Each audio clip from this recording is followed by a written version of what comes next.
second to get organized here, if that's possible.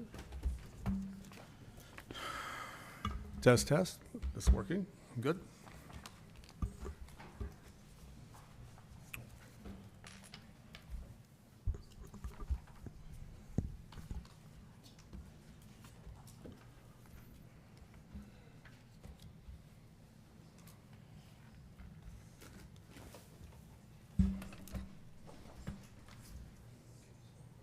Council ready? Yes. Okay. I'll call the meeting to order. Regular City Council meeting for May 2nd, 2023. Please rise and join me in the Pledge of Allegiance. I pledge allegiance to the flag of the United States of America and to the republic for which it stands, one nation, under God, indivisible, with liberty and justice for all. Thank you. Please be seated. Wow, great sound to hear all that from everybody.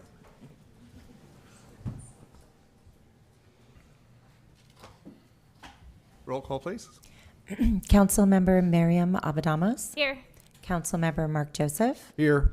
Councilmember David Oro. Here. Vice Mayor Pierre Washington. Here. Mayor Leon Garcia. Here. Moving on in our agenda, report now on closed session, confirmation of reportable action. Mr. Ross? Mr. Mayor, members of the council, members of the public, you convened with respect to a joint closed session at 4:32 p.m. After ascertaining there are no public comments, you adjourned to closed session to address the matters agendized on that. With respect to that, there will be a written report consistent with the provisions of 54.957.1. Concluded that at 5:09 p.m.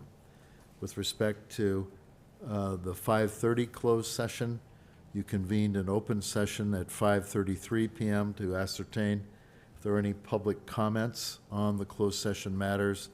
Ascertaining that there were none, you then adjourned to closed session to address the matters agendized for closed session consideration.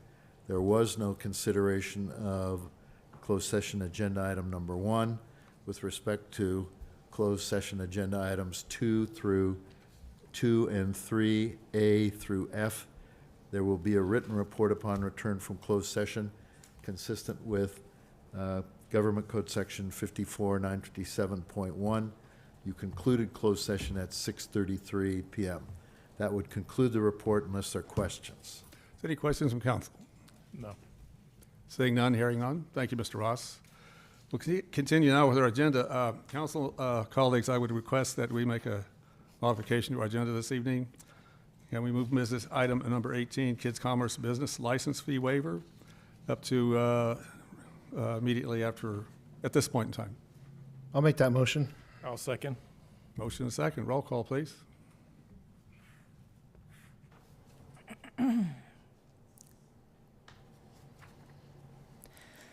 Councilmember Abadamas. Yes. Councilmember Joseph. Yes. Councilmember Oro. Yes. Vice Mayor Washington. Yes. Mayor Garcia. Yes. Thank you, colleagues. We'll now take up business item number 18, Kid Commerce Business License Fee Waiver. This is really exciting and creative stuff. It totally is. And just look at the response we're getting. Thank you, Mayor. Without further ado, I'd like to introduce Valerie Zizek-Moraes with the American Camber Chamber of Commerce. I'm going to just for one moment, I'm sorry, I need to close these because when I'm looking at my screen, I can see the cameras, the light is not good for our recording. So I'm just going to close this. Sorry, it's a little loud. Do we have online attendees this evening? I will check. Sure. Thank you.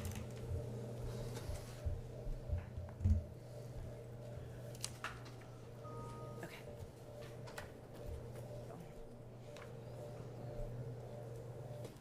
We do not. Okay, very good. Okay, please continue. Hello, everyone. I'm Valerie Zizek-Moraes, President, CEO of the American Canyon Chamber of Commerce. A few months ago, I showed up here at the City Council meeting asking for permission to waive business license fees for the Youth Entrepreneurship Program that the Chamber launched.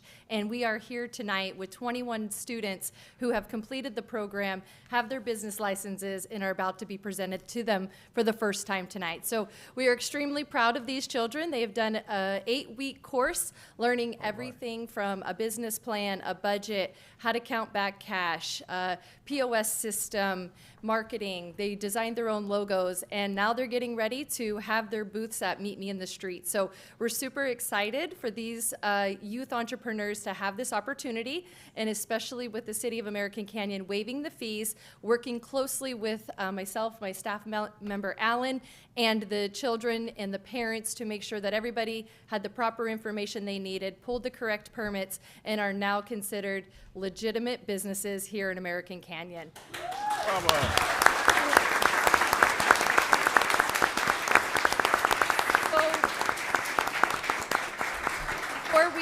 Before we start to pass out the certifications, I just want to let everybody know that you will be able to find our youth entrepreneurs on May 25th in the American Canyon Plaza, the Canyon Plaza, where we'll be doing our Kids Commerce Kickoff event. We are looking for business leaders or community members to come out and help us fill out evaluation sheets on the kids and really give them the foundation they need to be a successful business. So if you're interested in helping out with this program, please reach out to the Chamber. And if not, we're going to be so excited to have our Kids Commerce Kickoff, and we hope that you come out and spend some money and show these kids how it's done. So we're looking forward to giving them the licenses, and thank you to the parents and the City Council for all their support in this program. Greatly appreciate it. Thank you, Valerie.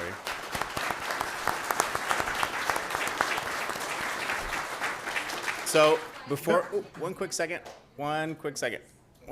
Before we get started with the handing out of the licenses and proclamations, we have one little bit of council business we got to do. The council does need to procedurally adopt this minute order and officially take care of business.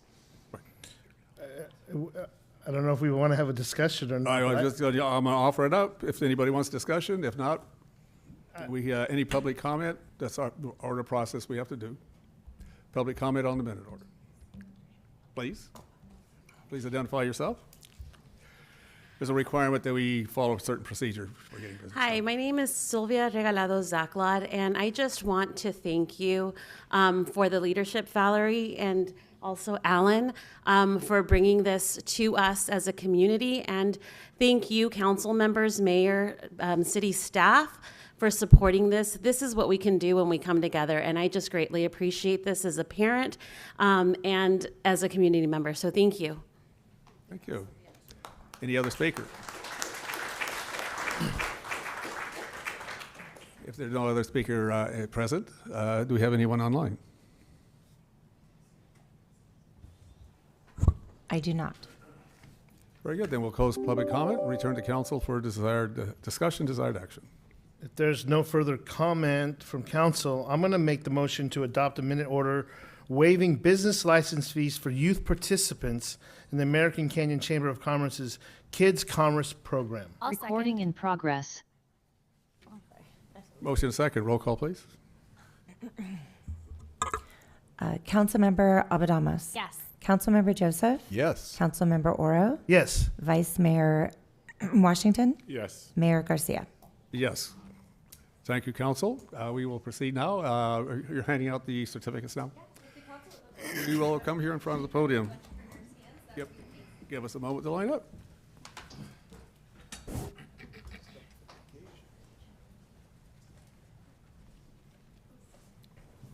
When you hear your name called, just come to the front and then please stay here until we get the picture at the end. Our first new business, Adamaris' Corner. Adamaris Yanez Regalado.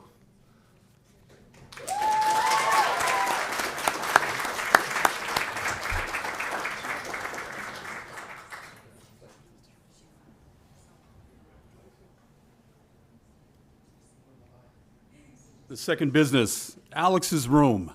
Alexandra Castro.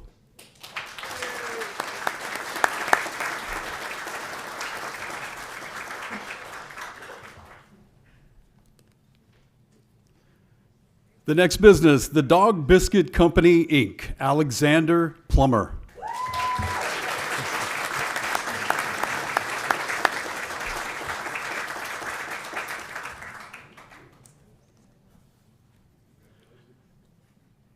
Streetwear Spirit, Ari Lee and Lowell Carranza.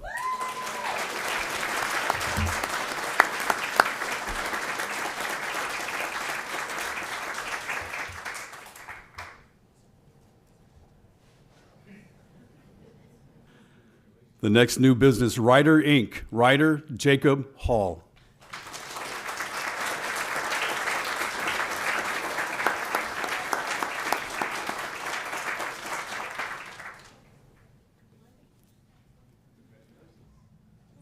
Sweet Peas Boutique, Paige Appleby.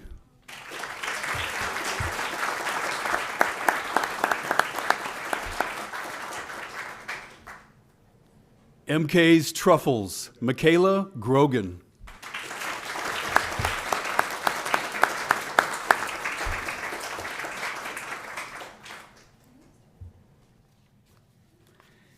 A&M Studio 29, Madison Ryan and Alessandra Zachlot.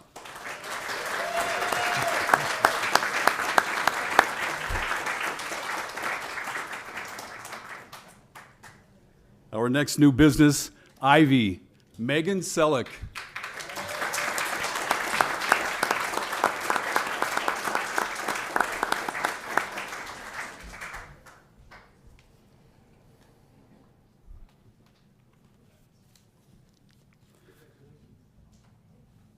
OM Gifts, Oliver, Samuel, and Maxwell Dameron.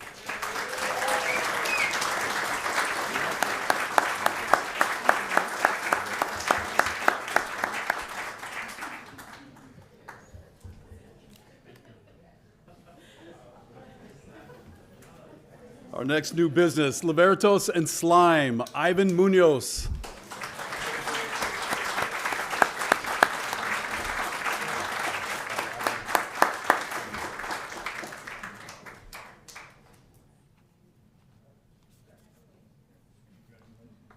Kayla and Elizabeth Sweets, Kayla Ryan and Elizabeth Keffer.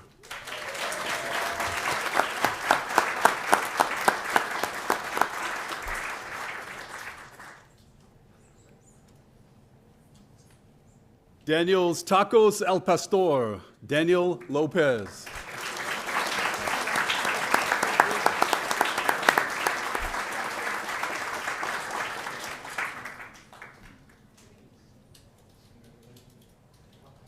TL Devs, Isaiah Grounds.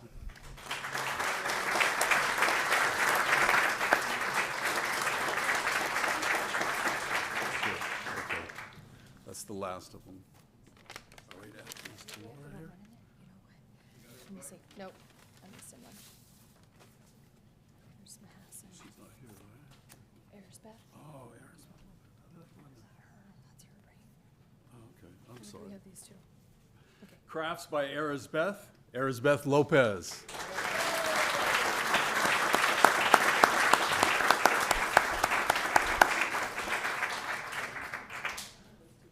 That's okay.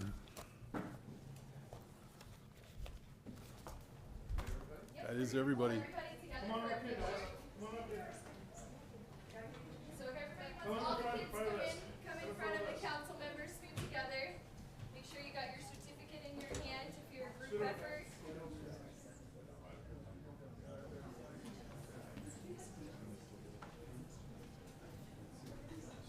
Is it in here?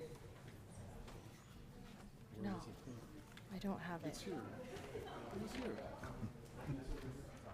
Just have her come up. Can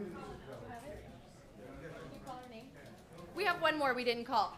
We have one more that we did not call. She actually was not issued a business license because she's already an existing business that we helped last year. It's TJ's Boba. Do you want to come on up to Laura? To Laura Kawakami. Go through our Kids Commerce program, so we want to recognize her with her certificate and join the crowd. She's been a great mentor to all the children. Do I have any chamber board members that want to come up and get in the photo?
Thank you, Mayor.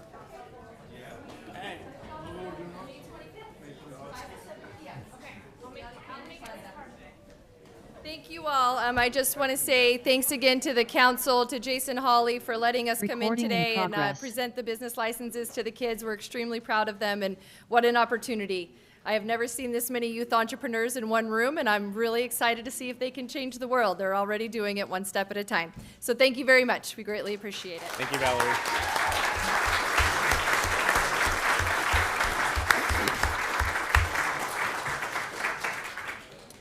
Thank you, Valerie. And as we transition, I also want to extend my thanks to city staff, planning and finance staff who were able to work on those business licenses. So thanks again. Well, thank you. I think it was quite a team effort to get this done. It just shows how creative we can be at American Canyon. Thank you, Valerie, for your leadership, everyone on your staff who was involved.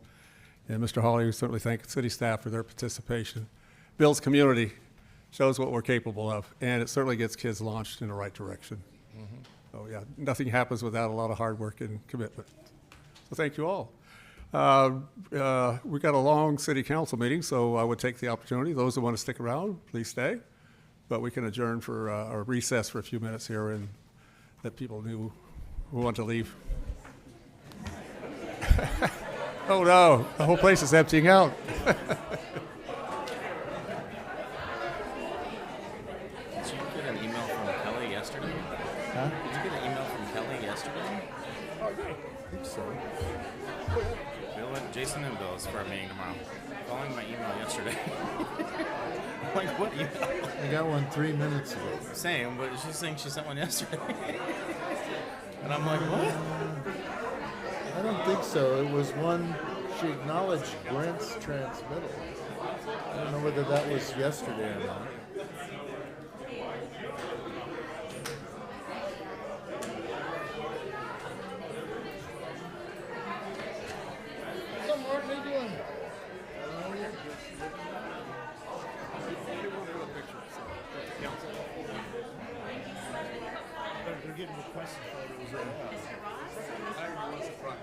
Hey, congratulations. Thank you very much for your support. You're welcome. You're awesome. Great job. Whole council? Thank you. Thank you. It's usually the case. It's usually the case. Everybody's invited to the picture.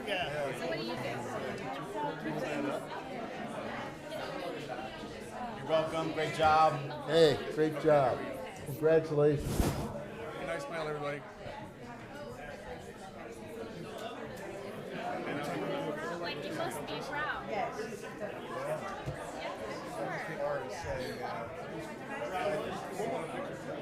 All right.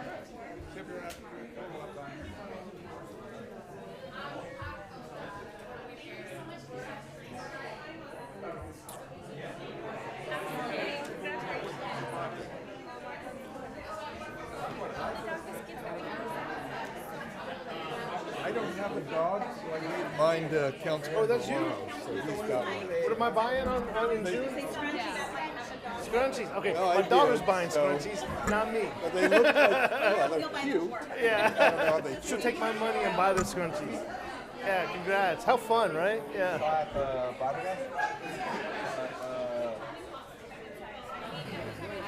It was, when was it, Mom, when we saw him? Remember I was talking about I wanted a restaurant? Oh, yeah, okay. It finally worked. Thank you.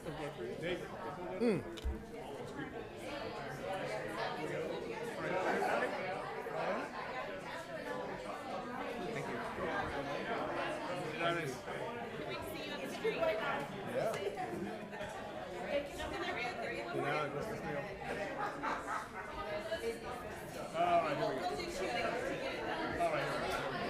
Which camera are we looking at first?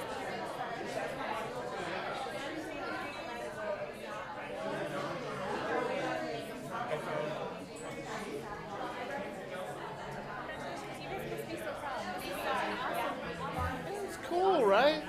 Right?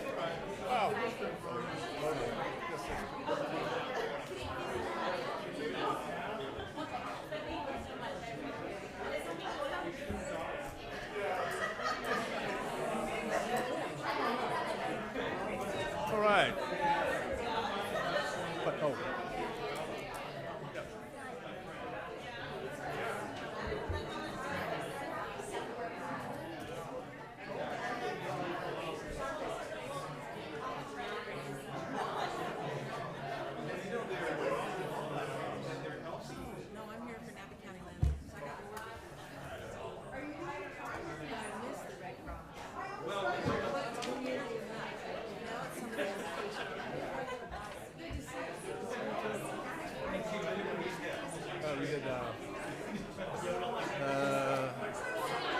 Hurricane Katrina was so big when we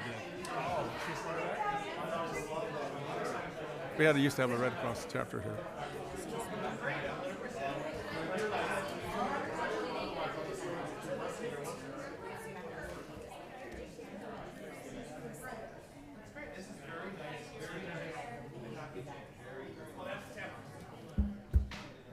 Oh, this is your good side. I'm just messing with you. I'm just messing with you.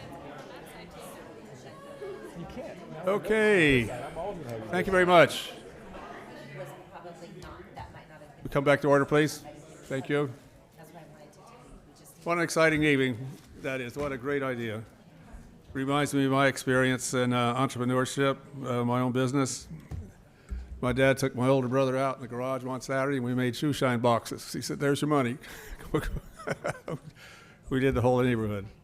But no, this really opens a window for in terms of what you need to be able to be in business. And I think that kind of, along with like financial literacy, are things that kids need to grow up with, learn how to manage money and be an entrepreneur. Okay, that being said, we'll move on with our agenda. We're at proclamations and presentations. I think we have a number of people here this evening to receive proclamations. Let's see.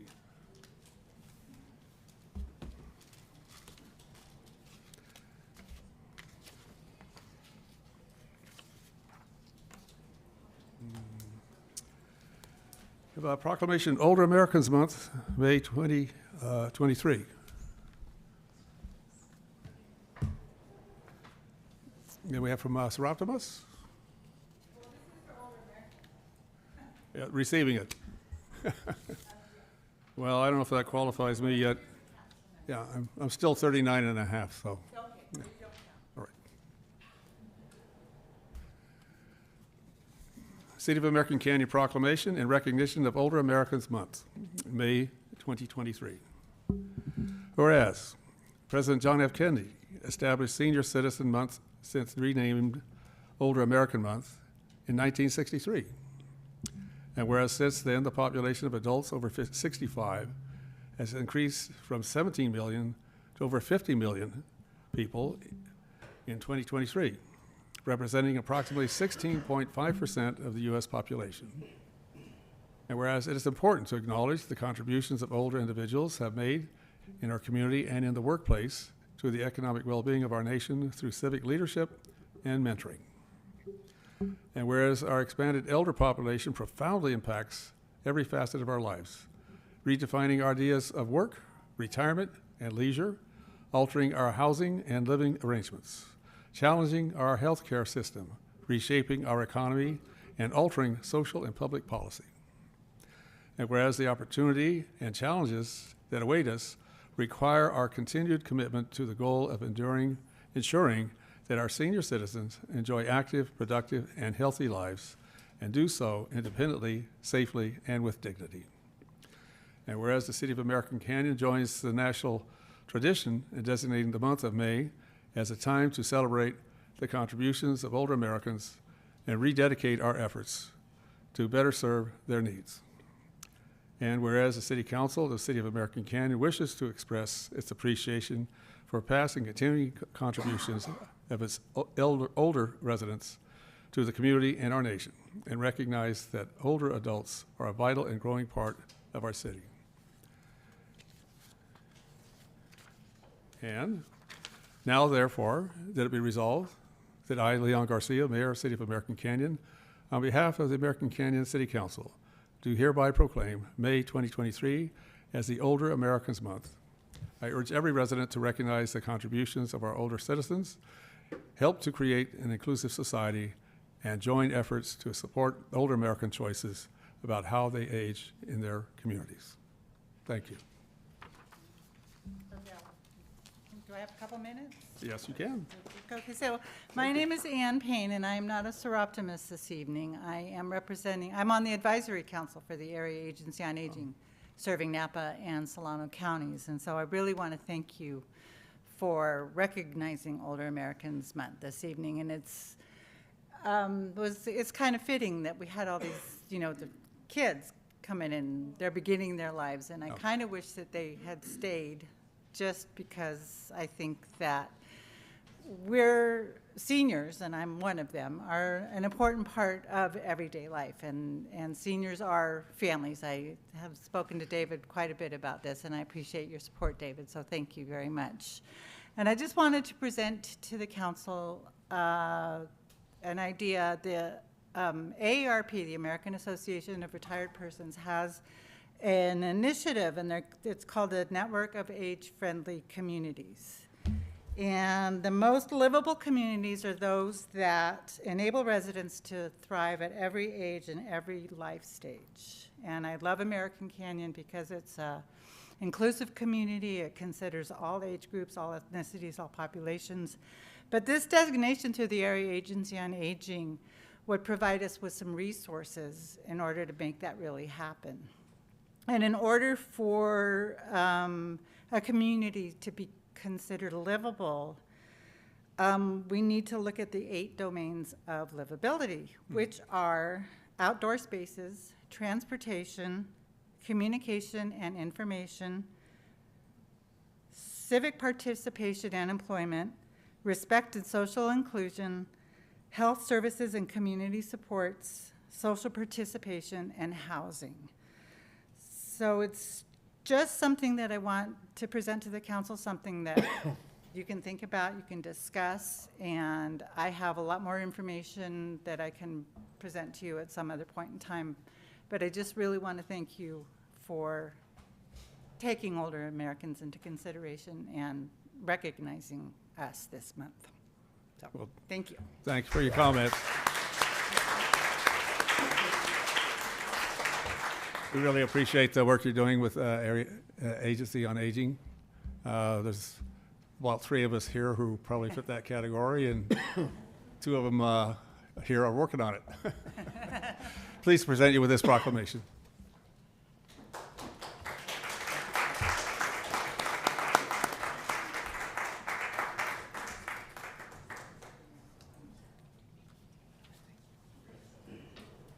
We're going to do photo one.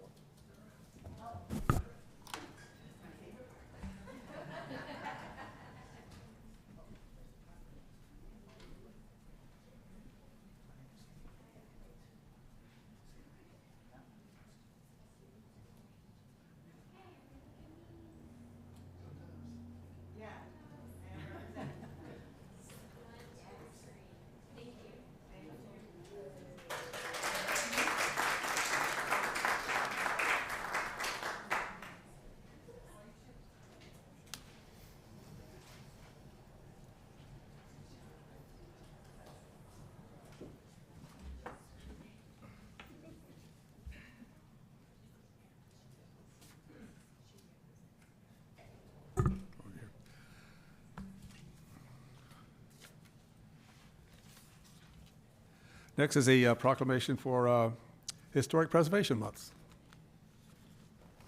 We have receiving it? Yes, very good. Good evening. Well, I haven't seen you in a long time, John. Well, welcome. Here we are. Well, happy to present this. Seat of American Canyon Proclamation. Historic Preservation Month. Whereas the National Park Service Register of Historic Places is authorized by the National Historic Preservation Act of 1966. The National Register program supports public and private efforts to identify, evaluate, protect, and adapt for reuse America's historic, cultural, and archaeological resources.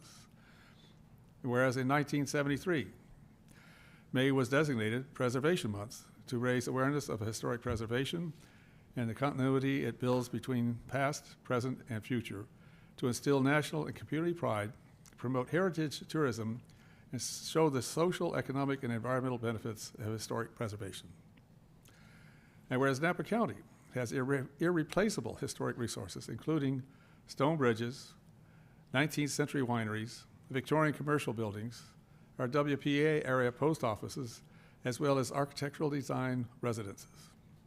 And whereas Napa County Landmarks, NCL, founded in 1974 by John Whitbridge, as a nonprofit organization that fosters appreciation and preservation of historic buildings, sites, and districts through education programs, public policy, research, and technical assistance. And whereas NCL creates community discussion and preservation of our historic resources to protect and reuse them, create jobs, stabilize property values, and preserve existing housing stock. And whereas NCL creates community discussion and preservation of our historic resources to protect and reuse them, for example, the American Canyon cement silos. Once threatened, they will now be reused by the current developer, create jobs, stabilize property values, and preserve existing housing stock. And whereas throughout the year, NCL creates awareness of historic preservation through the Holiday Candlelight Tour, annual preservation awards, and walking and biking tours of historic areas, as well as the creation of 10 threatened treasures list of endangered historic places facing potential demolition. Whereas NCL provides high school scholarships to seniors to promote interest in Napa County history in our youth, as well as distributes a Napa color book free to all third graders in Napa County. Oop, where's the rest of it? There it is. Whereas NCL recognizes Napa County preservation through the preservation list of the year award and awards a merit to honor those who restore, rehabilitate, or adapt a historic resource for continued use. Now, therefore, I, Leon Garcia, Mayor of the City of American Canyon, on behalf of the American Canyon City Council, do hereby proclaim May as Historic Preservation Month and call on our citizens to support preservation and Napa County landmarks efforts to preserve the rich history of Napa County. Congratulations.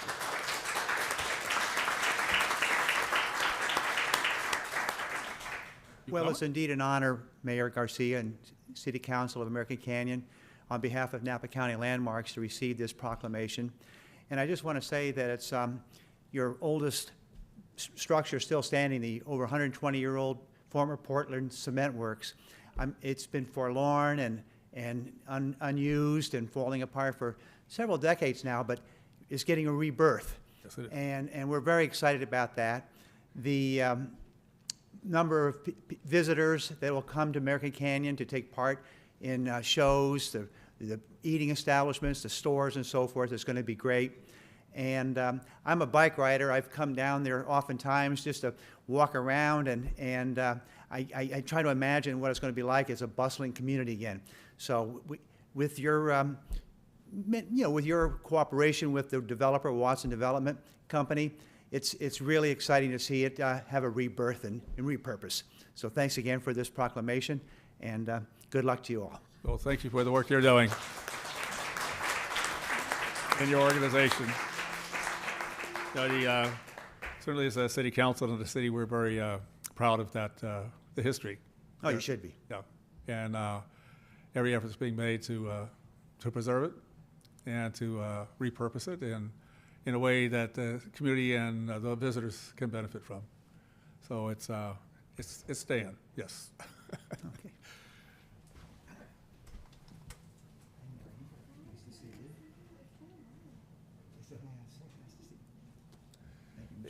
Good to see you again. Good to see you.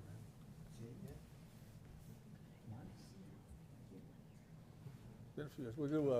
We'll do a photo.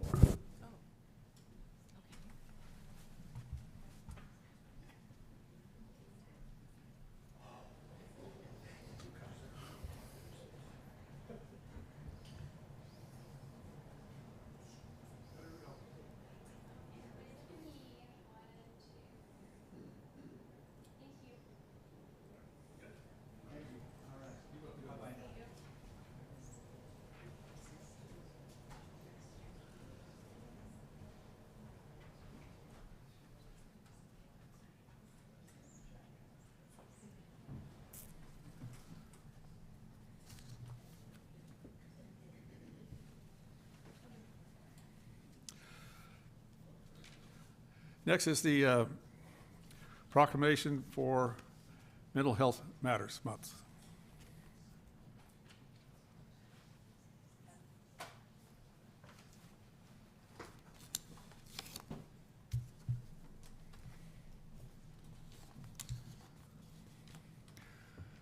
Thank you. Welcome for being here this evening. We appreciate the work you're doing. City of American Canyon Proclamation, Mental Health Matters Month, May 2023. Whereas half the population will experience some type of mental health challenge over the course of a lifetime, and whereas 64% of individuals who screen as at risk for mental health concerns have never received treatment or support before, and data highlighted how profoundly mental health concerns impact individuals based on their racial and ethnic groups. And whereas the Mental Health Division seeks to reduce barriers to access, improve community engagement, and ensures culturally and linguistically competent care to drivers, Napa County communities throughout culturally competent services and policies. Whereas the mental health plan works to eliminate disparities in service and increases education about mental illness, Napa County services providers are to be commended for their community collaboration approach when working with individuals in need. And whereas a holistic approach to services, which includes prevention, early intervention, and wraparound services, is an effective way to meet the needs of individuals at risk of developing mental health issues, individuals who are experiencing early onset of symptoms of mental illness, or individuals with serious mental illness or severe emotional disturbance. And whereas creating a community where everyone feels comfortable reaching out for the support they deserve is crucial to ending the stigma around mental health. And treating individuals with mental illness with respect is an immense importance. Now, therefore, resolved that Mayor Leon Garcia, on the behalf of the entire City Council, do hereby proclaim May as Mental Health Matters Month. Thank you for what you're doing.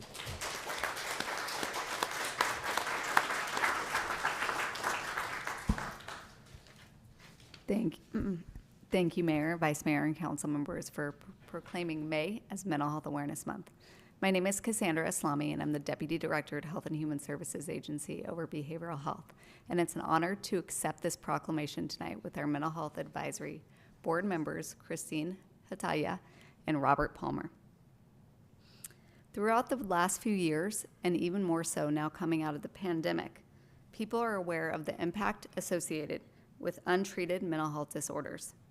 Even some of the most resilient people many of us know have experienced grief and loss that is related to trauma and isolation associated with the pandemic. Current data shows 2 in 5 adults experience symptoms of anxiety or depression, while 2 in 5 teenagers endorse different symptoms associated with persistent hopelessness or sadness, which has led suicide to become the number 2 leading cause of death amongst children aged 10 to 14 years old. May as Mental Health Awareness Month is an opportunity for each of us to support one another in accessing symptoms or professional help to discuss signs and symptoms associated with mental illness. Mental health concerns are treatable. Every single day, people achieve wellness and recovery through mental health treatment. This month, as Mental Health Awareness Month, calls attention to the idea that we can support one another in normalizing access to mental health care. Together, through destigmatizing mental illness and bringing attention to mental health awareness, which is a core component to our overall well-being, we can support the broader mission of Napa County Health and Human Services Agency to serve our community and support its health and well-being. Thank you.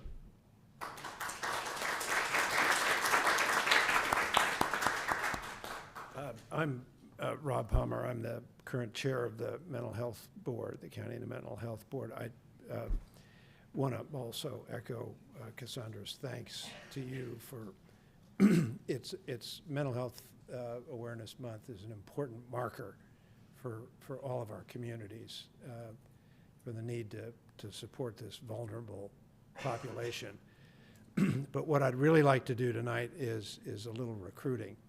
The Mental Health Board has a couple of vacancies, and we would love to have someone from American Canyon.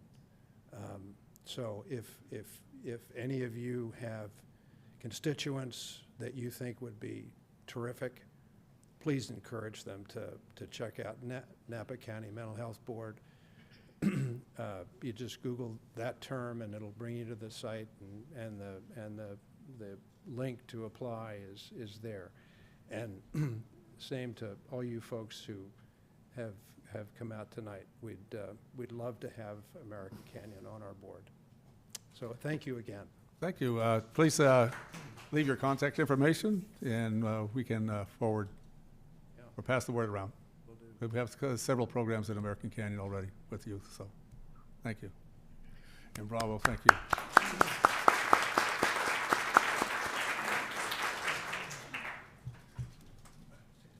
Nope, before you photo up, who would like to receive it?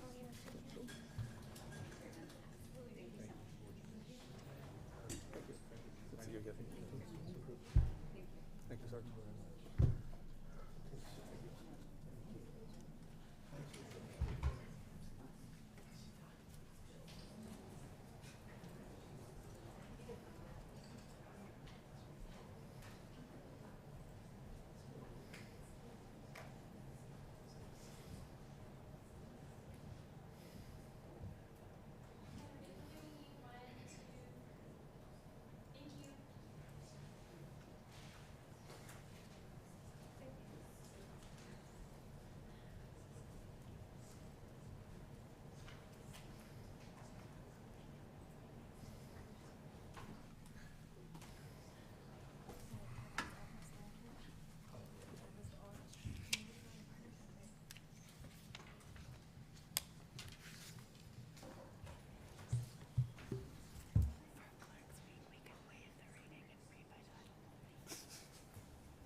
Next, a proclamation of Asian American and Native Hawaiian Pacific Islander Heritage Month. Do we have, is Zoom working? Is Zoom working? Is Zoom working? Yes. Thank you. City of American Canyon Proclamation. Asian American, Native Hawaiian, Pacific Islander Heritage Month, May 2023. Whereas, this May, during Asian American and Native Hawaiian Pacific Islander Heritage Month, we recognize the history and achievements of Asian Americans, Native Hawaiians, and Pacific Islanders, AANHPIs, across our nation. We reflect on the tradition of leadership, resilience, courage shown by the AANPI communities, and recommit to the struggle for AANHPI equity. And whereas the city, our city is a diverse one, with Asian American Pacific Islanders comprising 34.9% of American Canyon's total population, Latinx comprising 30.7%, Caucasian 20.5%, and Black/other 13.5%. And whereas Asian Americans and Native Hawaiians and Pacific Islanders make our nation more vibrant through diversity of culture, languages, and religions. There is no single story of the AANHPI experience, but rather a diversity of contributions that enrich America's culture and society and strengthens the United States' role as a global leader. The American story as we know it would be impossible without the strength, contribution, and legacies of the AANHPIs, who have helped build and unite this country in each successive generation. And whereas despite the strength shown and successes achieved, AANHPI communities face systematic barriers to economic justice, health equity, educational attainment, and personal safety. We recognize the heightened fear felt by many Asian American communities in the wake of increasing rates of anti-Asian harassment and violence. We will continue to stand shoulder to shoulder with AANHPI citizens of our community in condemning, denouncing, and preventing these acts of violence. We will continue to look for opportunities to heal together and fight against all racism. And whereas we affirm that Asian Americans, Native Hawaiians, and Pacific Islanders make our community stronger, We urge our friends, neighbors, and people in our community to join us this month in celebrating AANHPI, History, People, and Cultures. Now, therefore, I, Mayor Leon Garcia, on behalf of the City of American Canyon, do hereby proclaim May 2023 as Asian American and Native Hawaiian Pacific Islander Heritage Month. I call upon the people of American Canyon to learn more about the history of Asian Americans, Native Hawaiians, and Pacific Islanders, and to observe this month with appropriate programs and activities.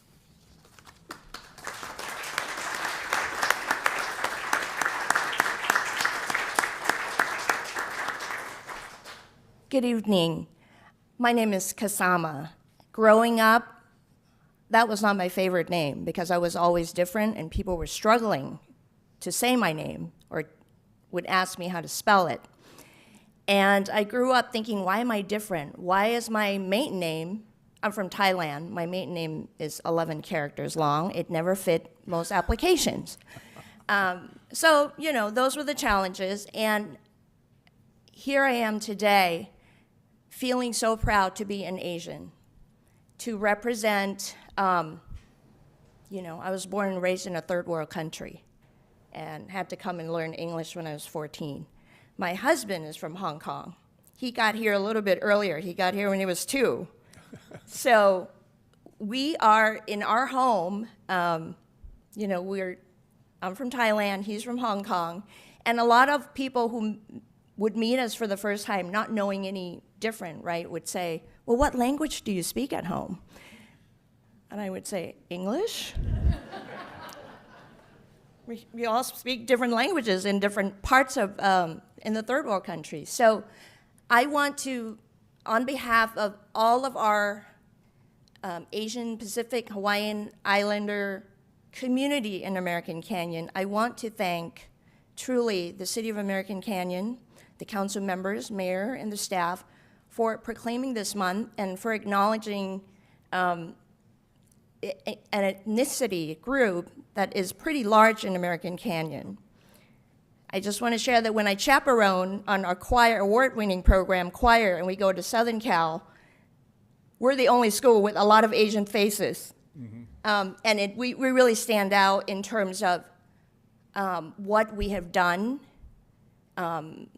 representing American Canyon, and should be very proud of our youth and our kids. I just want to say that it's such a special place to live here, to be in a diverse city where we actually are different looking, but yet we come together in unity in so many ways, in celebrating different cultures. And it's truly an honor to, this is the place that we ended up landing to live here, to raise our kids. And it's the place that we're probably going to retire because there's no other special place like this where we're all recognized as human beings of equal. Thank you very much for the proclamation. Thank you.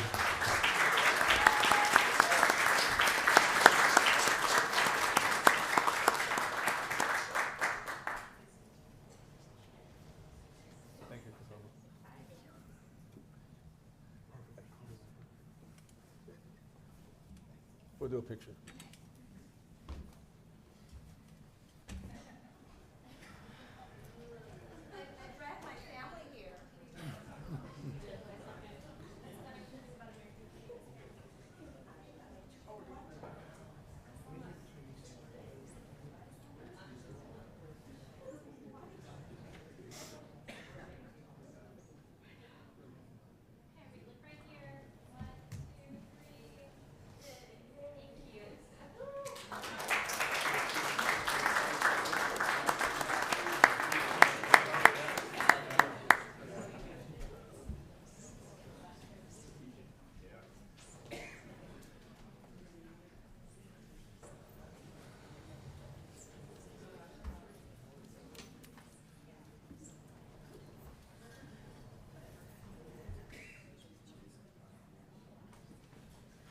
Okay, we have one more here.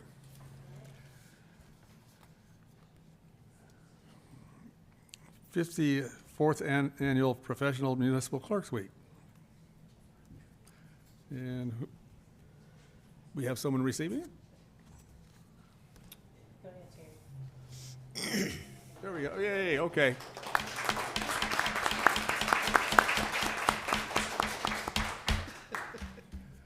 Our indispensable cherry. City of American Canyon Proclamation. Oh, here it is.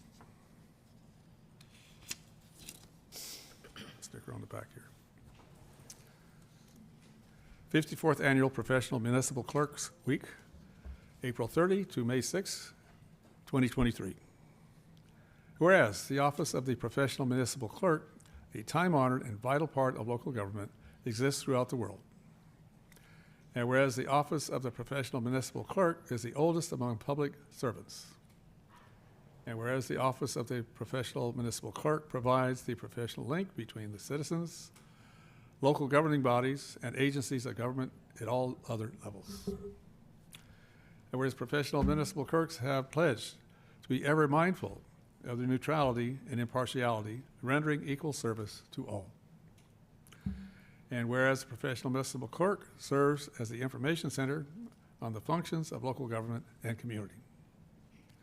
And whereas professional municipal clerks continue to strive to improve the administration of the affairs of the office of the professional municipal clerk through participation in education programs, seminars, workshops, and the annual meeting of their state, provincial, county, and international professional organizations.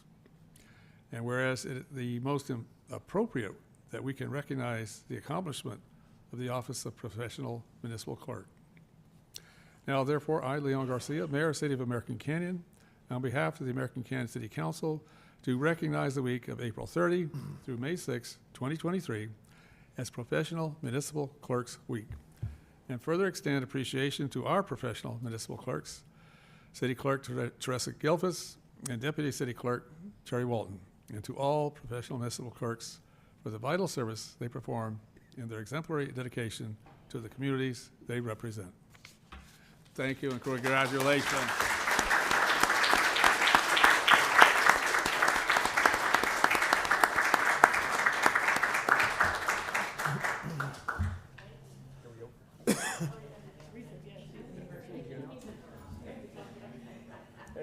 Thank you.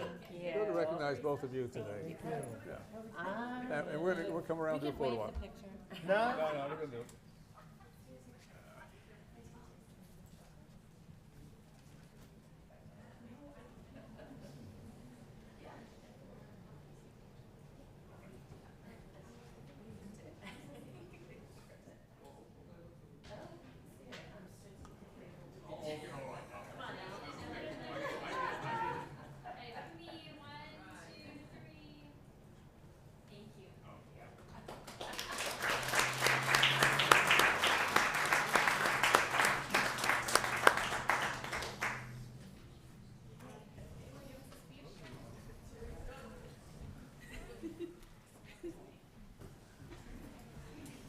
You want to give a little comment?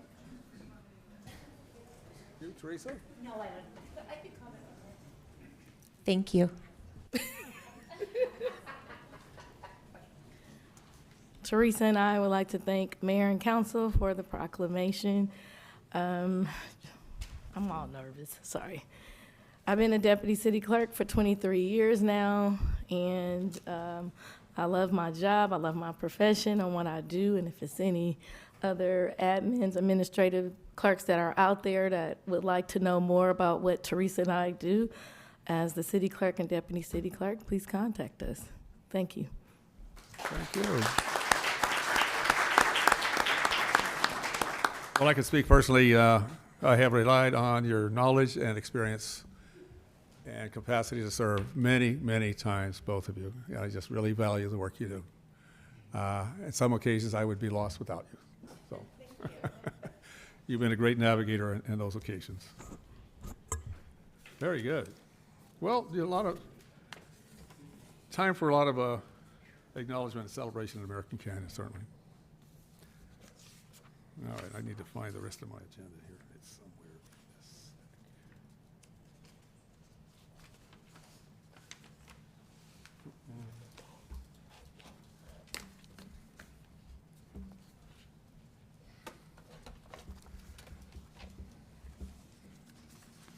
There we go.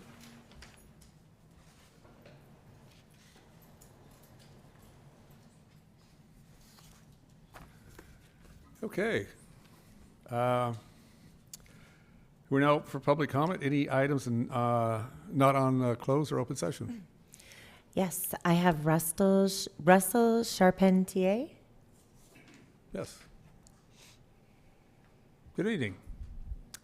Good evening. Welcome. Dear council members, as this council is well aware, the city of Vallejo continues its construction on the Broadway Homekey project on our southern border, a 4-story, 48-unit permanent housing facility for chronically homeless adults with drug and or alcohol addiction and physical or mental disabilities. On its surface would be a welcome and compassionate response to the overwhelming unhoused population crisis in Vallejo.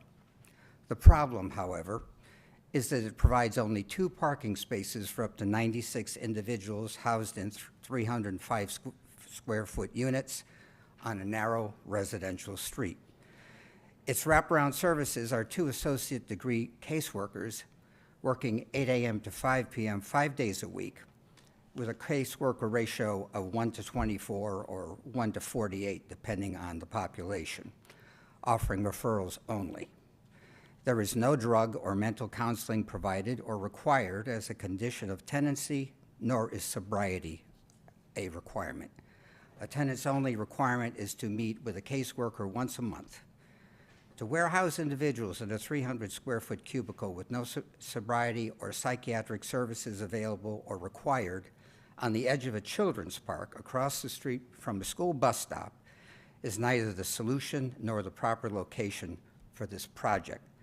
This project is months behind schedule and millions short of its budget. Given its 55-year-plus charter, it will impact our communities for generations to come. Despite all this, this council has failed to act on your June 7, 22 letter by our city attorney, which you all signed, outlining Vallejo's numerous violations of codes and norms regarding this project. As you all know, I'm party to a small group of locals who for some months now, 9 months, took it upon ourselves to take a stand against Vallejo's hubris and file a lawsuit against this abomination on our border because some of you wouldn't. Our goal was to change the location or modify this project to lessen the devastating long-term impact this will surely have on our city, which we all love. Our efforts with Vallejo, for the most part, have fallen on deaf ears. We may be a small group, but we represent the deep-felt concerns of hundreds of our neighbors we've spoken to and fail to understand why you, the council we elected to represent our best interests, have been silent on this. And now I understand Vallejo has recently filed a lawsuit against American Canyon over a warehouse project up 29, some 3 miles from their northern border. This only serves to further illustrate their utter contempt for our city and its citizens. With all due respect, isn't it time to finally step up and do something? I thank you for your time. Thank you.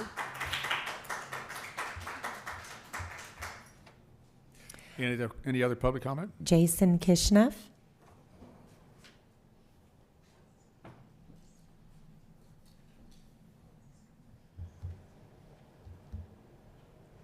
Good evening, everybody.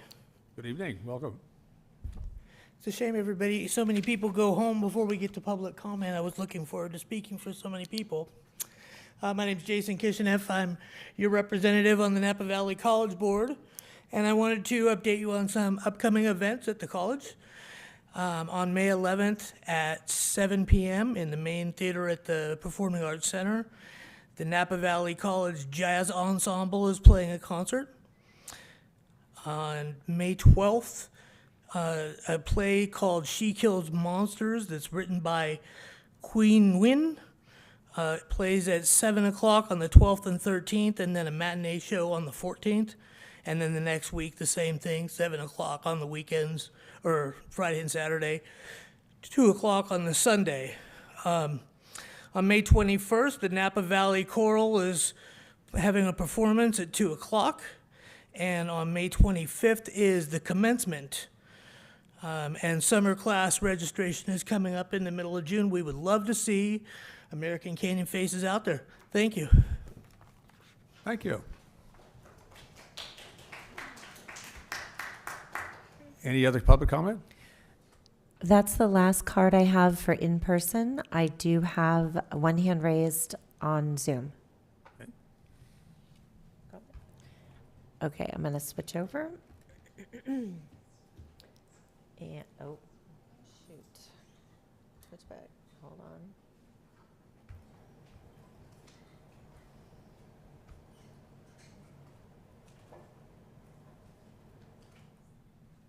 Justin, go ahead.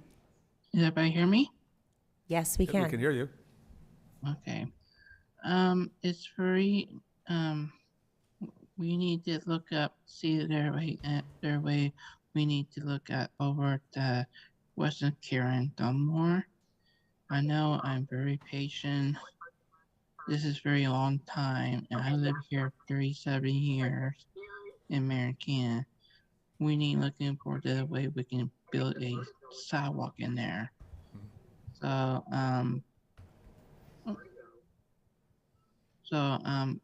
we just need to see if we can do something about that, the hill. Thank you. Thank you. Thank you, Justin. I have no other hands raised. Okay. Last opportunity. Anybody in the public wishing to comment? Please come forward, Fran.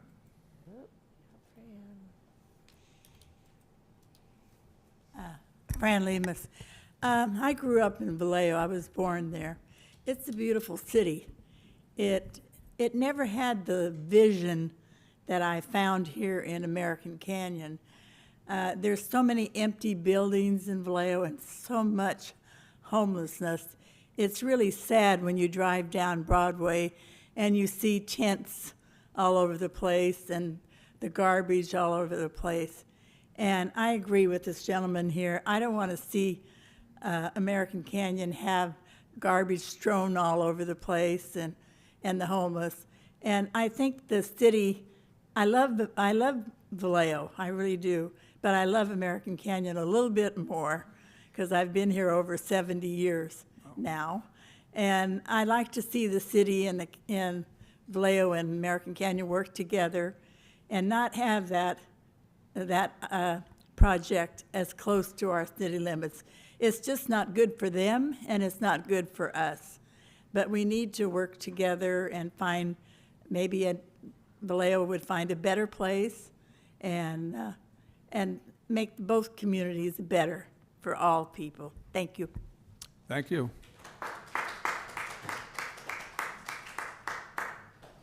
Anybody else attending for public comment?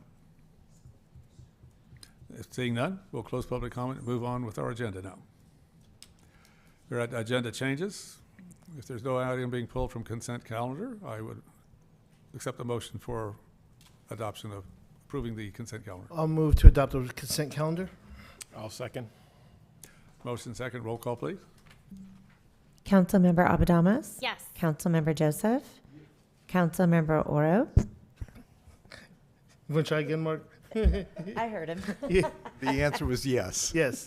Councilmember Oro? Yes. Councilmember Washington? Yes. Mayor Garcia? Yes, thank you. Moving on now to, that would be Vice Mayor Washington, right? Moving on to public hearings, smoke-free multi-unit housing ordinance. Thank you, Mayor, Mr. Cooper. council members, and members in the audience and at home. I'm Brent Cooper, Community Development Director.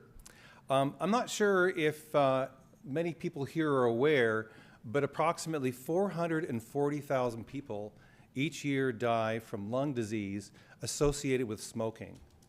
And secondhand smoke is also a major contributor to health consequences, cancer, and is particularly a problem for the elderly and people with breathing and impaired cardiovascular disease. So we're very pleased today to present the smoke-free multi-unit ordinance. And as our first speaker tonight said, this is what can happen when we all work together. And I'm very pleased to introduce our new friends, the Napa Youth Council and the Napa County Health Agency, both here in person and also on Zoom. And we worked together and crafted an ordinance. I also wanted to recognize Tiffany Ford, our code enforcement officer. We all worked together to craft an ordinance that works for implementation and to better the health of American Canyon residents. And so with that, I wanted to answer your questions on the ordinance. I would like to point out, we were really impressed with the students. We met with them and they had a great review of the draft ordinance. They also suggested, and we added into the ordinance, consideration of people who do smoke as part of their tribal or religious traditions. And I think that's really important to not forget people from a variety of backgrounds and reasons for smoking. So really excited about the sensitivity of the ordinance. The ordinance itself integrates smoking in apartments and other multi-units as part of our regular process that's already been adopted and time-tested for other conditions that are dangerous that happen in buildings. And so we've streamlined the way in which it'll be adopted and implemented. And we did so with the consideration and ideas and the spearhead, the motivation for all this was from our student partners who provided us a lot of information to help with this. So glad to answer any questions that you have. Questions from council members? No. Councilmember Joseph? Yes. One of the questions is, in reading the ordinance, I'm not sure what the status of someone who's on a balcony or porch. Can they smoke directly outside of their apartment? The ordinance does not allow smoking on the grounds or inside a unit. Okay. So a porch would not be permitted. Okay, thank you. To that, Councilmember Joseph, I noticed Canyon Corners over here, I noticed people, they're out on the sidewalk smoking when they do. It's not very many, but it's pretty rare. Yep. Any other comments or questions? No question. Council ready to open the public hearing? Yes, I was just going to say I would love to give our youth council the opportunity to speak. I said I would love to give our youth council the opportunity to speak. This would be that opportunity. Public comment is open. I have Linda Gerardo.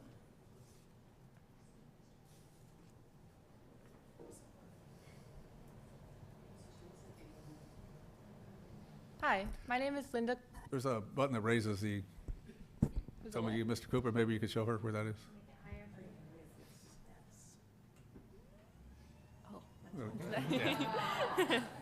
We accommodate here. Yeah. So, hi, my name is Linda Collin Gerardo. As a member of the Napa Youth Council, I am very glad that this ordinance is being discussed. We wanted to emphasize the importance of ensuring that people reported do not get evicted from their homes. We acknowledge the fact that in order to enforce the ordinance, both the property owner and the occupant must be warned. However, putting a superior enforcement on the property owner may result in people being evicted for habits that they cannot control. This could even potentially lead to people not reporting cases of smoking within multi-unit housing in fear of the peers' consequences.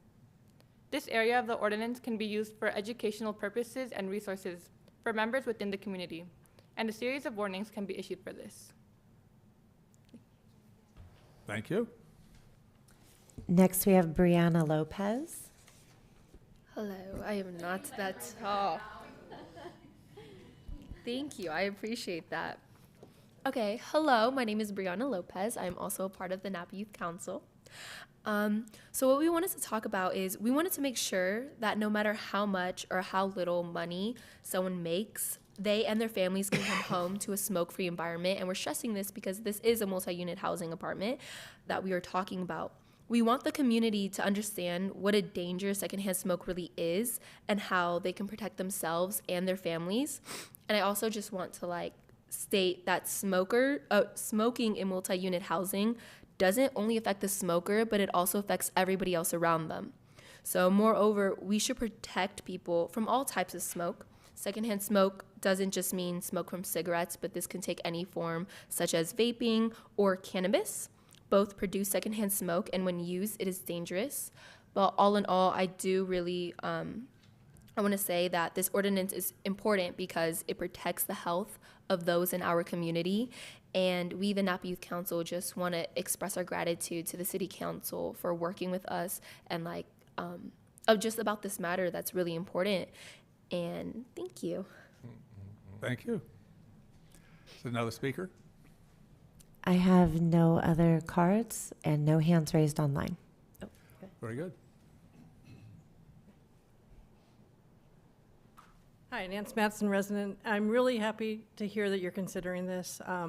Early, when I was doing consulting, I had a number of clients that my job for them was to go find out whether they could live in a certain unit based on mold or smoke or whatever. And smoking's a big issue, and I just hope you come up with a solution that will work for smokers and non-smokers alike and protect our health. Thank you. Thank you. Any other speakers? I see none online. Okay, if there are no other speakers, I'll close public comment, and we'll return to council for further discussion, questions, action.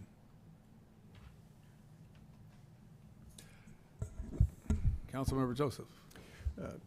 When this was brought up a few months ago, one of the things that struck me was staff's report that they had surveyed all the multi-unit businesses in town, and all of them have already prohibited smoking as a condition.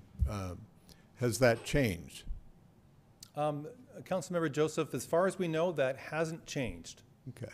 So the issue I'm struggling with is we're asked to adopt an ordinance to solve a problem that technically doesn't exist, at least here in this town, and for good economic reasons. It's not in the landlord's best interest to have smoke-stained HVACs and walls and all that. So I'm concerned that we're trying to solve a problem that's already been fixed. And I'm trying to figure out what is the rationale for considering an action that in this case, basically we're adopting an ordinance, which is a fine thing, but it's solving a problem that we already solved. So what's the compelling reason to consider the ordinance given that fact? Well, Councilmember Joseph, there are perhaps two ways to look at this. It's always nice, if you think about health insurance, to have supplementary health insurance in case there's a gap for some reason. And I would look at it perhaps the same way. We have, I'm sure, diligent property owners today, but perhaps management changes. There could be situations where the property owner doesn't enforce their leases. This gives people a second option to be able to assist with their situation. And perhaps also working with the property owners, we can help assist with that. And finally, I really appreciated the enthusiasm and energy from our high school students. They were the ones that pointed out that smoking is a very, very serious addiction.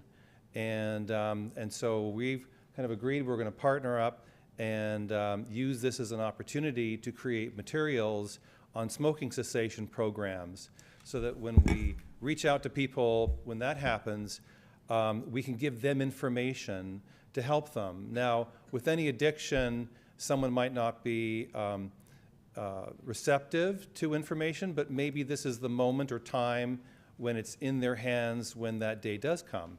So there is also an educational component as well, and that may not be something that the management, the apartments do right now. So it really is a way of being able to provide supplementary enforcement, additional resources, just to help with the issue.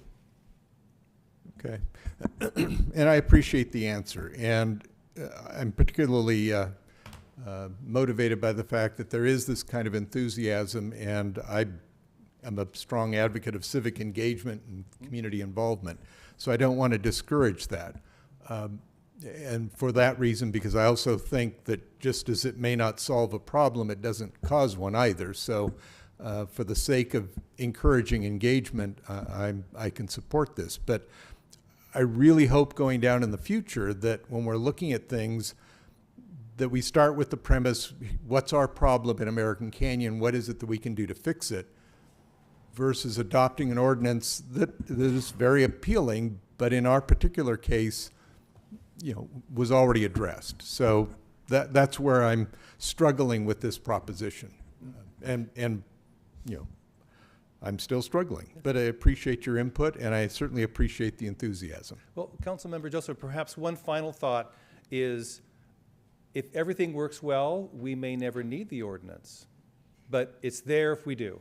That's the part where I've said it doesn't cause any problems either. So that's how I can rationalize the desire to encourage civic engagement by acknowledging it maybe doesn't do any good nor do any harm, and you do have something that encourages more engagement next time around.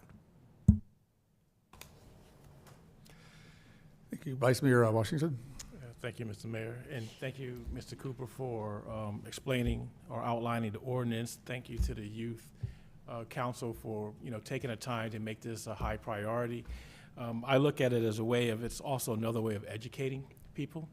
And I think that by putting that ordinance out there, where people may take it for granted that, yeah, we are already doing this, it just heightens it to the new people going into these apartment complexes. So I like it. I know that Councilmember Abadamas was a big advocate for it early on when I first got on the council.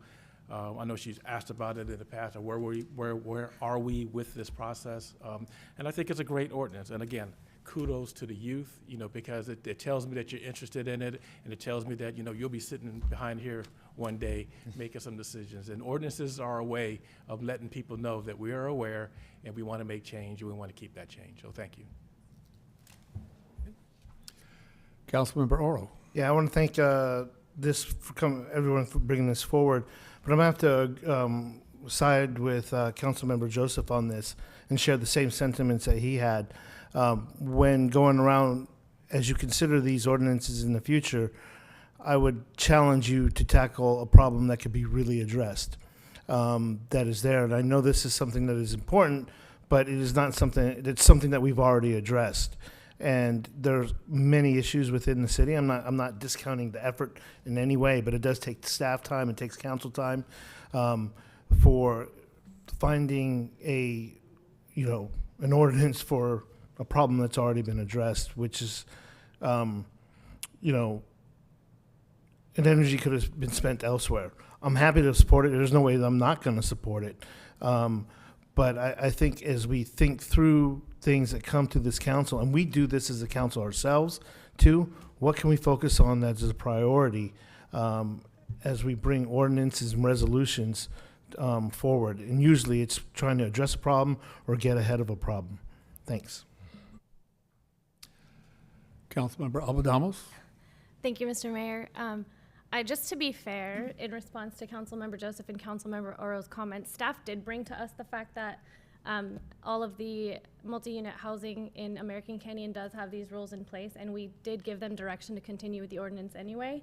Just to be fair, we believe that it was an important discussion to continue having. We believe that it was important to spend staff energy on, and one of the things, in addition to what Mr. Cooper said, was multi-unit housing property owners felt like by adopting this ordinance, we would give them support to be able to enforce their local rules. So I just wanted to put that out there. I also wanted to tell the Napa Youth Council how incredibly proud I am of you. I know you've been working on this for years. As Vice Mayor Washington said, I've been an advocate ever since. You guys kept through until the very end, and it's a large part because of you that we are where we are tonight. So great work. Yes, local government moves slowly, but it moves. And it's with advocacy from our constituents that we move a little bit more quickly. So thank you guys so much for what you've done. And if there's no more comments, I'd love to make a motion. I think I'm going to comment at this Absolutely. point. All right. Yes, the public comment is closed.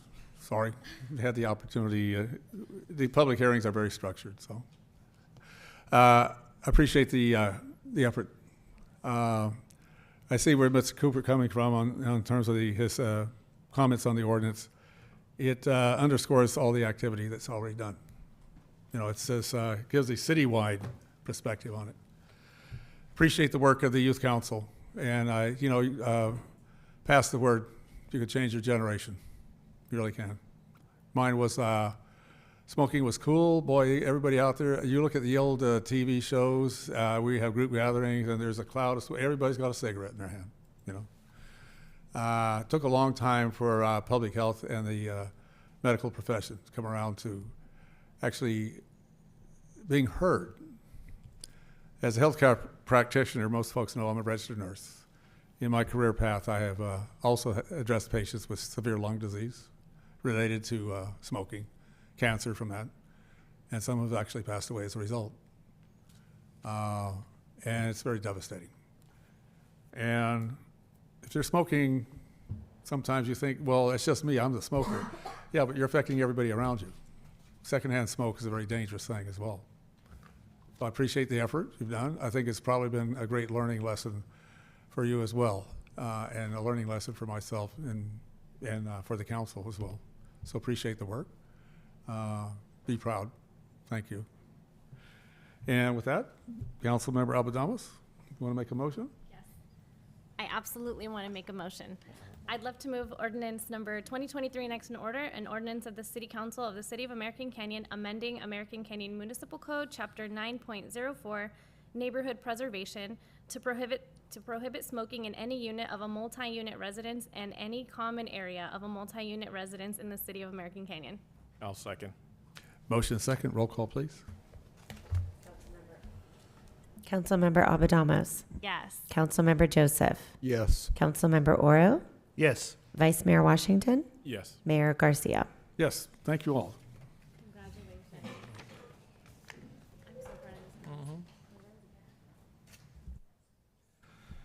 Congratulations. Moving on now to our business items. Well, we certainly took care of a Kids Commerce business license fee waiver. That was quite a gathering. But now we're moving on to item number 19, pooled insurance program.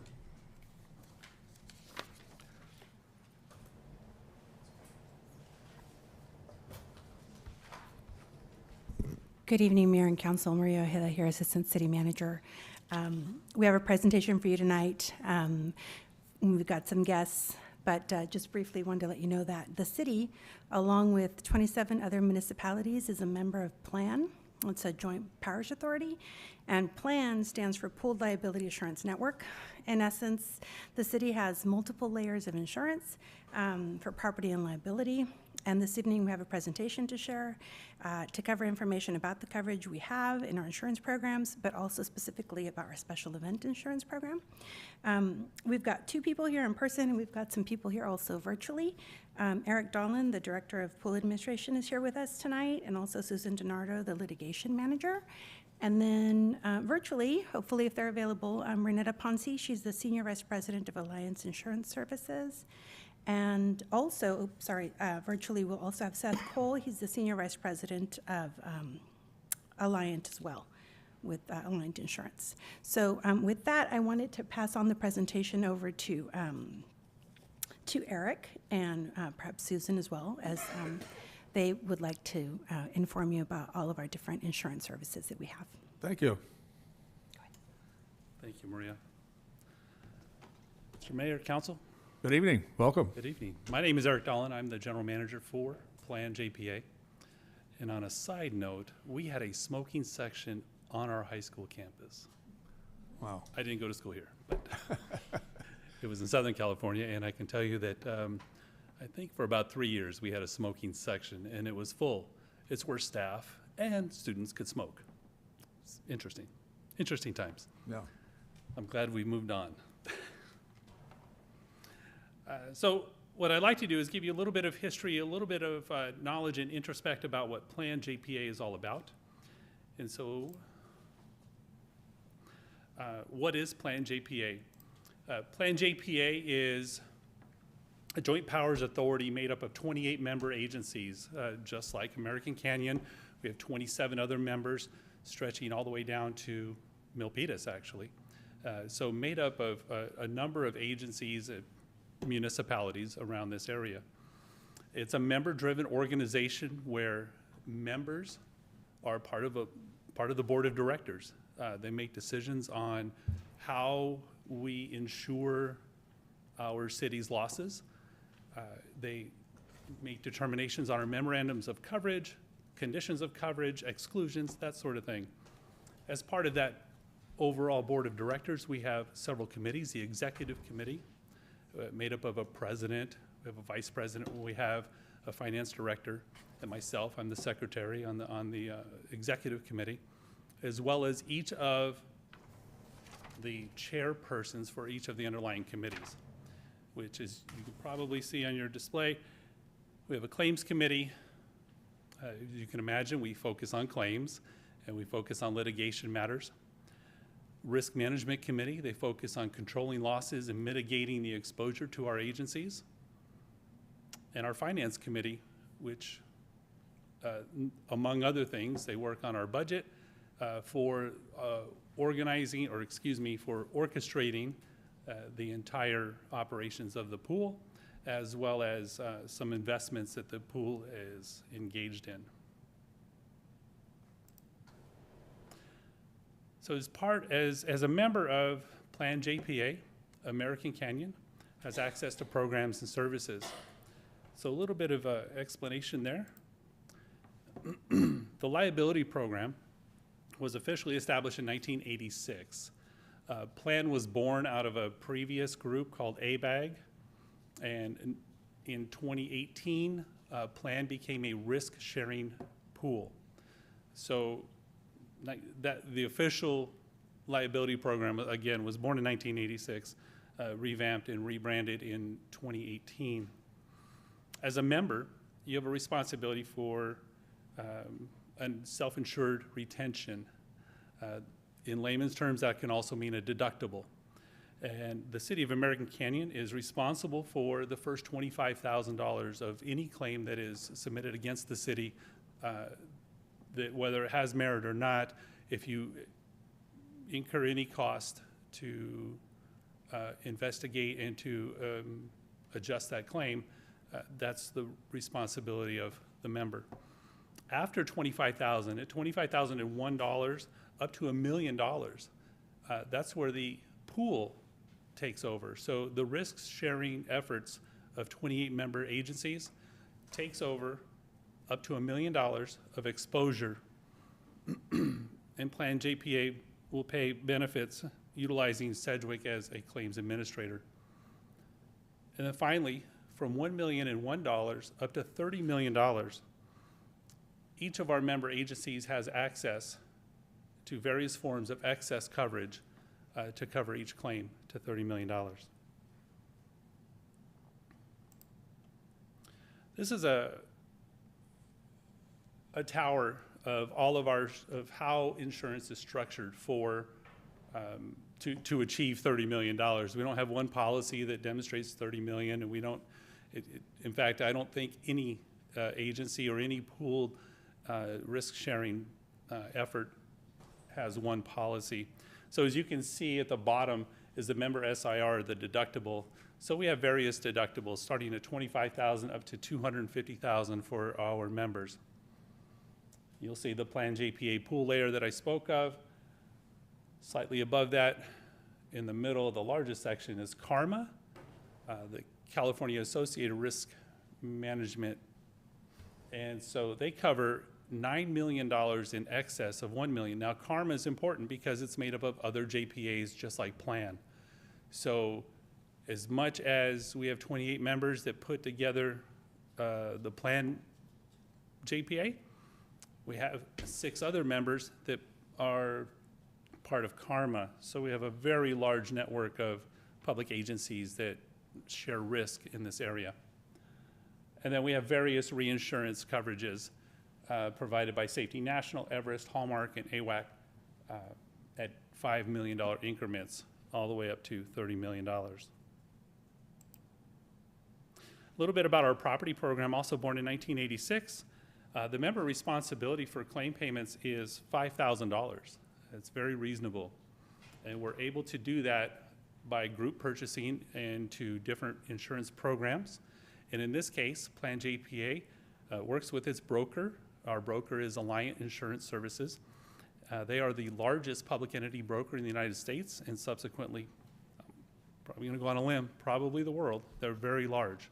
And so when they do group purchases, we're able to buy into that same value of numbers. I think that's the right number, or the right phrase. So after $5,000, Plan JPA is responsible for claim payments from $5,001 up to $500,000. So it's the benefit of risk sharing in a pool. After $501,000 up to $1 million, up to $1 billion, the APIP program that we're part of through Alliant Insurance Services takes over and provides that coverage. You'll see per claim at $100,000, it says per auto. You'll see the same $100,000 reflected in the far right column, and that's because the coverages are different for autos. As you can imagine, we can cover a $100,000 automobile. It's a little tougher when automobiles coverage start to go to $500,000 or $1 million. Some additional coverages that the city has as part of their association with Plan JPA. We have cyber insurance at $2 million. That's the aggregate limit and per claim limit. So just for your edification, that is embedded into the property program that we participate in through APIP or Alliant Property Insurance Program. And the reason it's embedded into the property program is because we have the best rates possible based off of our total insured values. And that's how property is figured, is based off of total insured value. So it's really a great value for the Plan JPA as well as each of the members. However, Plan JPA participates in excess cyber insurance at $3 million per claim, pollution insurance at $2 million, and the Alliant Deadly Weapon Response Program at $500,000. Excuse me, on the Deadly Response Program, is that to cover the cost of, our police departments responding to a deadly weapon? Or, can you describe that in a little more detail, I guess, is the question. Sure. No, to answer your question, no, it would not be that. That would be our general liability policy coverage. Okay. Your public safety organization, including your fire department, your police department, would be covered under general liability. The Deadly Weapon Response Program has to do with special coverages that if there was an unfortunate incident, I don't know, tonight in this room, and the police department was to respond, that would be great. And that would be what they do, and that's fantastic. The rest of us would be greatly affected, and we would need to have professional counseling, and that's where this type of program comes in. Now, the city council will be covered under the city's workers' compensation program as well as your staff. But you have members of the public here that would not normally be covered under any of the programs. So we have this program embedded in services provided by Plan that are specific to unfortunate incidents like that. Okay. And that's as long as we're on to an unfortunate situation. Yes. If someone were physically injured or shot, would this program cover it, or would it go to our general liability at that point? You might see a combination of both. Okay. It would all be depending on the investigation and how it played out and who ultimately was responsible, and if there were any deficiencies or negligencies determined. And I bring it all up just because at $500,000, in my mind, I'm thinking through all the horrible things that could happen with a weapon, and $500,000 seems like a low number. But now I understand a little bit of the nuances of what that program really is. Yeah, in all fairness, sir, we'd probably spend $500,000 on the phone, just back and forth talking about things and getting the right people involved. So you're right, $500,000 is not much, but in this case, and how it is used, it's deemed rather sufficient. Okay, thank you. You're very welcome. So another very important part about our program is transferring risk. So I mentioned earlier, we have loss mitigation, we have a risk management committee, and their job is to mitigate risk. And in mitigating risk, one of the best ways to do that is to transfer risk. We transfer the cost of loss to an insurance program. Sometimes we need to transfer risk. One of the best examples I have of that is that if the city was to engage in a contract with a vendor to do some repair work on your streets, and they were jackhammering, and they were sending rocks and gravel all over the place and breaking windshields, you have no care, custody, and control over the work that's being done, actually. You have a contract, and you've transferred, and the vendor or the service company has accepted that liability as a matter of doing business, and they've indemnified the city. So when the city receives the claim for that broken windshield or otherwise, you're going to pass that claim, you're going to transfer it right back to the contractor that's working on the street. So it's a third-party risk transfer. And we do that all the time. So assigning liability of a project or activity to another party via a contract. And so I bring this up because a lot of times cities, in particular school districts as well, have a lot of public facilities. We have meeting rooms, we have event halls, we have a lot of things going on like that where maybe members of the public would like to use that under a special event clause or otherwise. And we, Plan JPA, provides staff. We have a contractual risk transfer manager on our staff along with our loss control folks.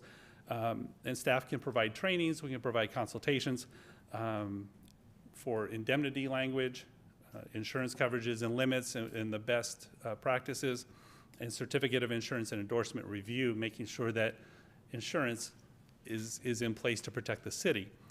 So if you have a third party that comes in to use any of your facilities under a public or a facility use agreement, what we like to do is transfer back through that agreement to that party that now has care, custody, and control over the facility while they're using it.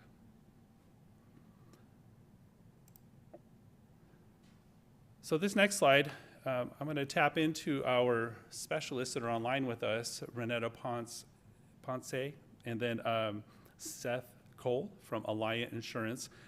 They should be online with us. But they're going to be talking about the special event liability program very specifically, give you a little bit more insight in how it works over the next few slides and how it mostly applies to the city here. You guys, there they are. Seth is on the left. He is our Senior Vice President with Alliant, and Renetta Ponce is on the right. And I think I'll toss it to Renetta first.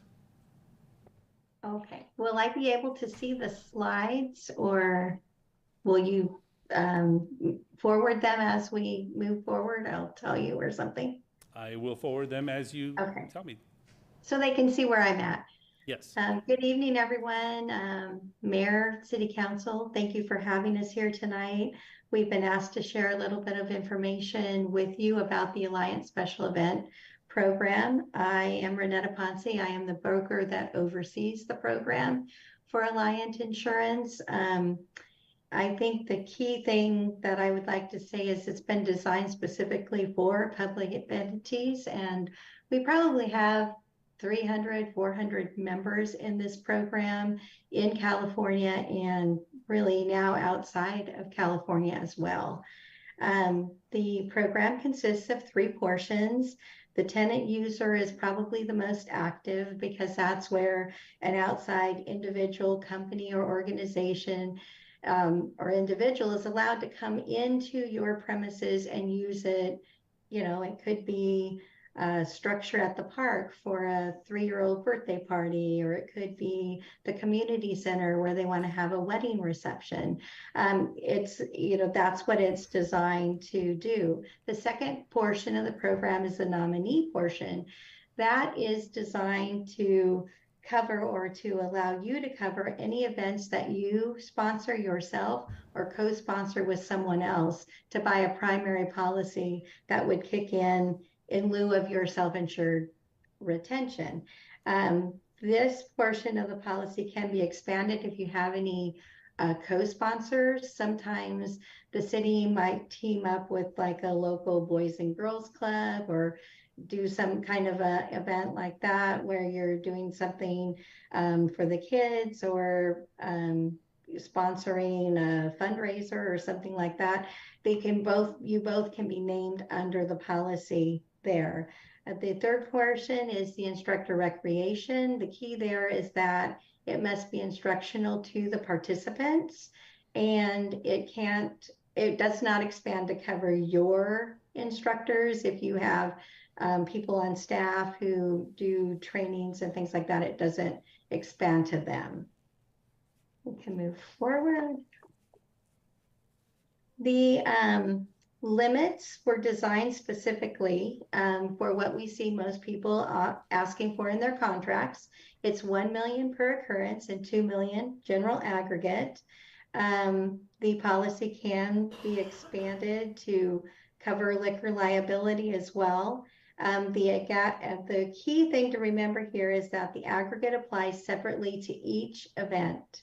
So every certificate that's issued for an event at your premises has its own limits, and there's no deductible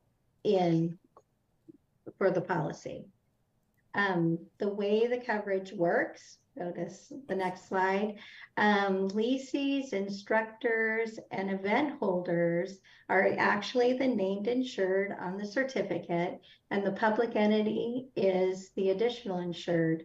The policy has already been endorsed with specific wording that makes that does, it's primary and non-contributory with any insurance that you have. This sets below you, or it extends to you. Athletic participants can be included for an additional charge, and it requires waiver and approval. Liquor liability can be included if they're serving or selling alcohol at an event. I mean, it's very important. Those coverages bought individually are very expensive. It's a nominal charge within the program. And if you're doing some kind of a big event like a street fair, and you have some vendors that are handing out pamphlets, and maybe some that are selling their wares, and others that are selling food or drinks or whatever, they can all be added to the policy for an additional premium. This is just a sample of some of the events that are covered under the program. We have parties and celebrations with no liquor, party and celebrations with liquor, art shows, craft fairs, just a variety of things. Most of the things that you would have on a daily basis, wedding receptions, baby showers, just a meeting room to have a meeting in, so. And excluded events, every policy has their exclusions. And there are certain events that we cannot insure under the program. But in most cases, these individuals or these people who would be doing this would have their own insurance and would be able to provide it to the city. But I'll just name a few. Professional sporting events, or shows like that. If you have some kind of a professional, either a musician or some kind of a sporting event where it's all professionals, they will not cover that. The exposure is very large, and each of those performers and or sports teams should have their own insurance and be able to name the city as an additional insured. We also have a pyrotechnic and fireworks exclusion in the policy.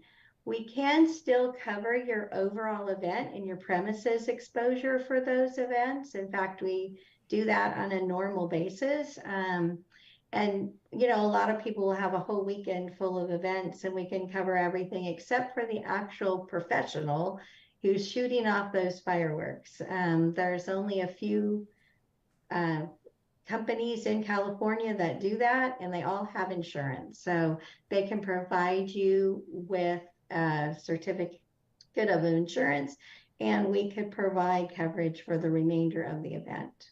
should the city desire. The program is very user-friendly for your people to use. It's available online.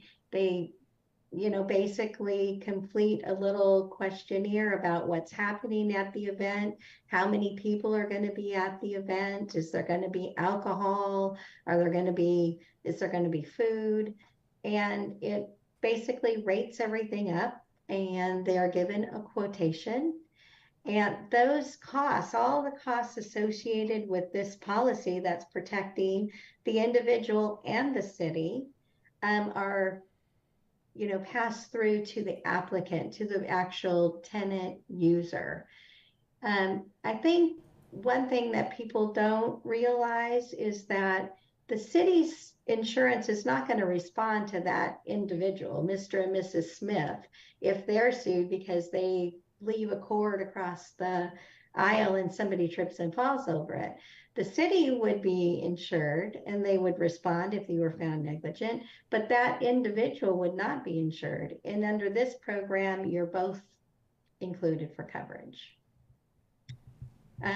Sometimes we see people try to use like homeowners policies and things like that. Some carriers will do it, others will not. Some will name a city as an additional insured, others will not. So it's just kind of a hit or miss depending on the regulations of the actual company themselves. And this is just kind of a sampling of what you would see or what they would see if they punched in an event. It's rated by the total number of attendants. So if you're going to have 300 people, they would put that in. And it was like a $252 with liquor or $115 without liquor. There's no policy that I'm aware of out there that they could buy that would be that competitive for a premium, especially not at $1 million or $2 million, and certainly not with liquor liability. Thank you, Renetta. I wanted to ask Seth if he had anything to add to the discussion. No, Renetta has done a fantastic job covering the special events program, and Eric, you did an excellent job covering all of the Plan JPA's coverages, so I'm just here listening and learning. Thank you, Seth. So I just wanted to reiterate a couple of things that Renetta already spoke of. The homeowner's insurance policy may provide coverage, and then it may not. So a lot of times when there's a third party that wants to use a facility, say for instance for any event, a wedding reception, we'll choose that one for the sake of discussion. And so they come into the city and they fill out the application or the form to use the facility. They may have homeowners insurance that provides and extends coverage to the use of the facility. And then they may not. It's a very big question mark because, as Renetta explained, a lot of times it's not clear. In order to extend that type of coverage to a third party, the city in this case, there would have to be an endorsement, and your reception, whoever would be receiving that paperwork, would have to understand exactly how to read a certificate of insurance along with the endorsement, understand the conditions of coverage along with the exclusions in the body of the policy. And so chances are the coverage isn't there, is what we've seen most of the time. So a lot of times our members will send us the paperwork. We'll go ahead and take a look at it and review for the applicability of the type of event that's being discussed or considered. And we find that the homeowner's insurance is lacking and doesn't cover, and certainly doesn't cover in enough at $1 million per occurrence. So we wanted to really hit that home and bring that to your attention that a lot of times that's not sufficient. So with that in mind, were there any questions from the council? Could city manager or staff describe how we handle insurance coverage for excuse me, Little League, youth soccer, any use of our facilities for sport events? Yeah, so. How does that fit into this picture? Yeah, anytime, Mayor, that we're going to have a user group over an extended period, like AYSO, for example, in Kimberly Park, that's a coordinated multi-day, multi-event. And so, yeah, we have insurance from them. We get their insurance certificates, endorsements, and we go through a whole process. We do that once a year with them, or maybe twice a year as they renew their fall and spring season. So that ends up not being as big of a deal. We coordinate with them months in advance. If there's questions, we're able to get those insurance. So if a group other than them wants to have a soccer event, they're not AYSO, how do we handle that? It would depend, but it would depend on whether we've gone through going through our facility rental process or going through our special event process. Either way, there is a point in that process where insurance provision is being identified and provided. So folks have the option of procuring the insurance through these programs that are offered that dovetail seamlessly with the coverage the city already has. In some instances, other coverages can be provided, but we have to work with our experts to make a determination about whether what they're bringing to the table is adequate. So and that's a very labor-intensive process, because I think what left unsaid is we don't employ insurance adjusters or insurance experts. We contract with the pool for doing that. I just was wondering how we protect ourselves with that. And so there's a way of working with this agency to make sure we're covered. Correct. Thank you. With that, Councilmember Joseph. Yes, thank you for the presentation.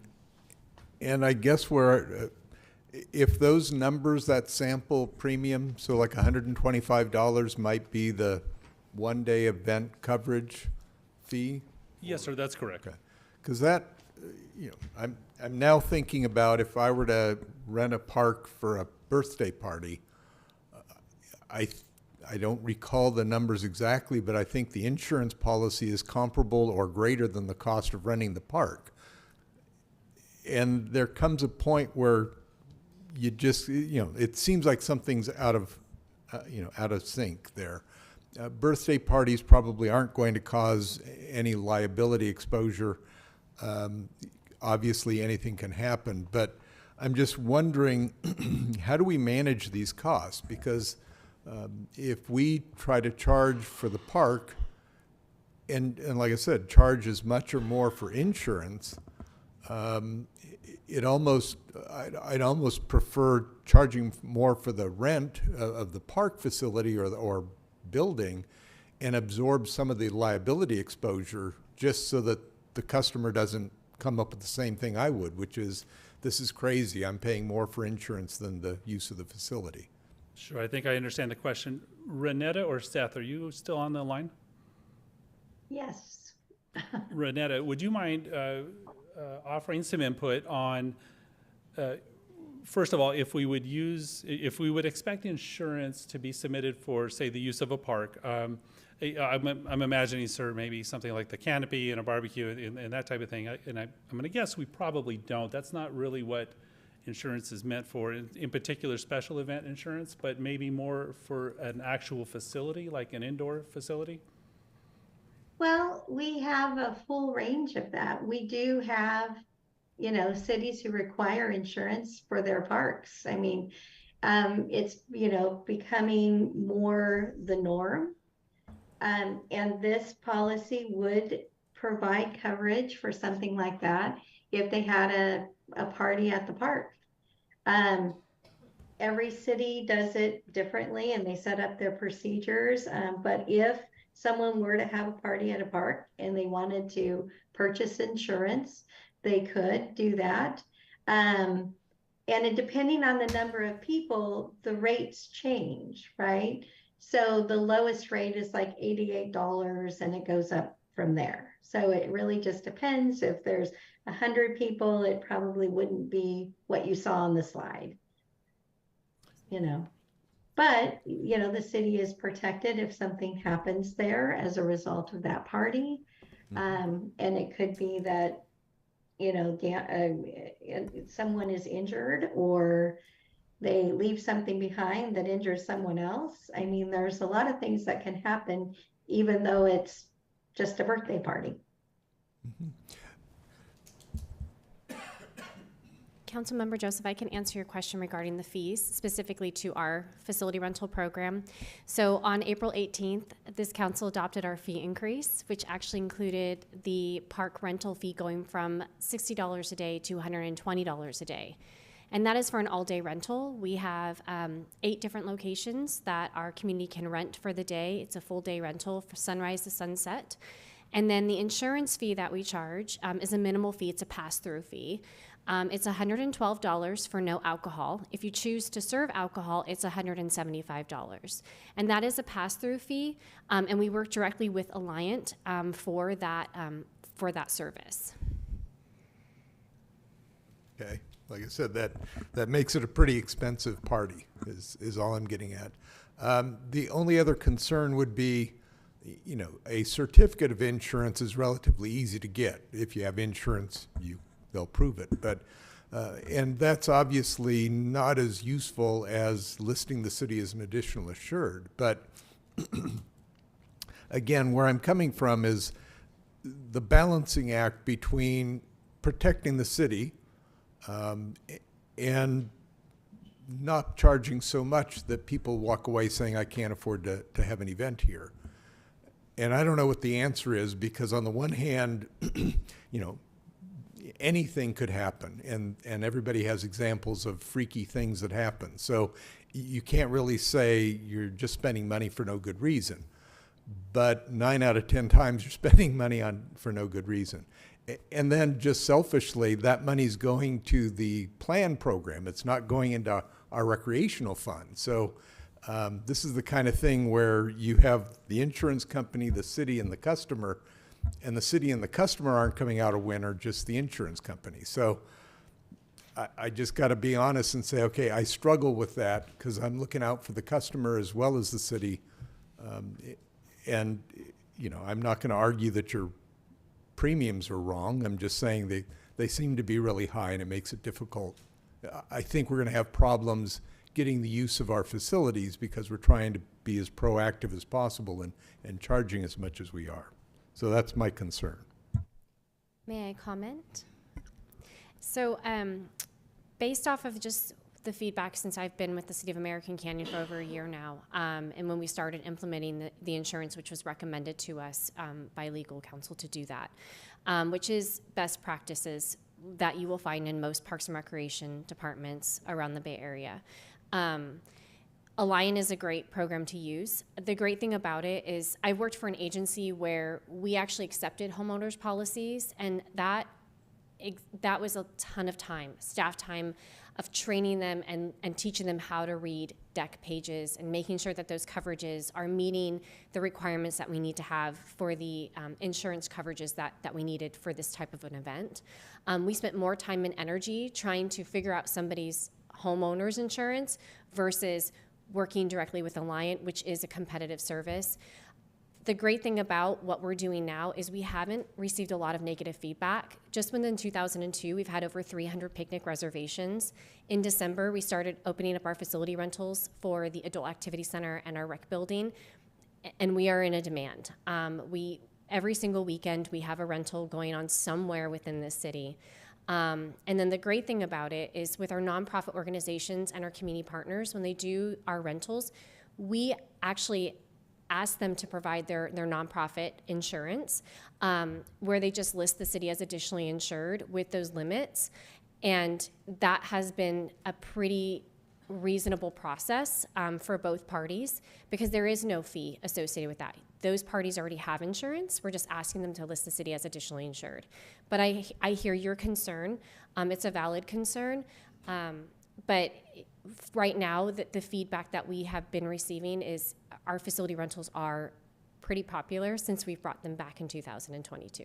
Okay, well, that's the ultimate test. If we're not scaring off business, then I'm just expressing concerns, but it's not a crisis, and that's good to hear. So thank you. You're welcome. Any other comment from council? We'll open public comment on the matter. Mr. Mayor, can I add one more comment? Sure.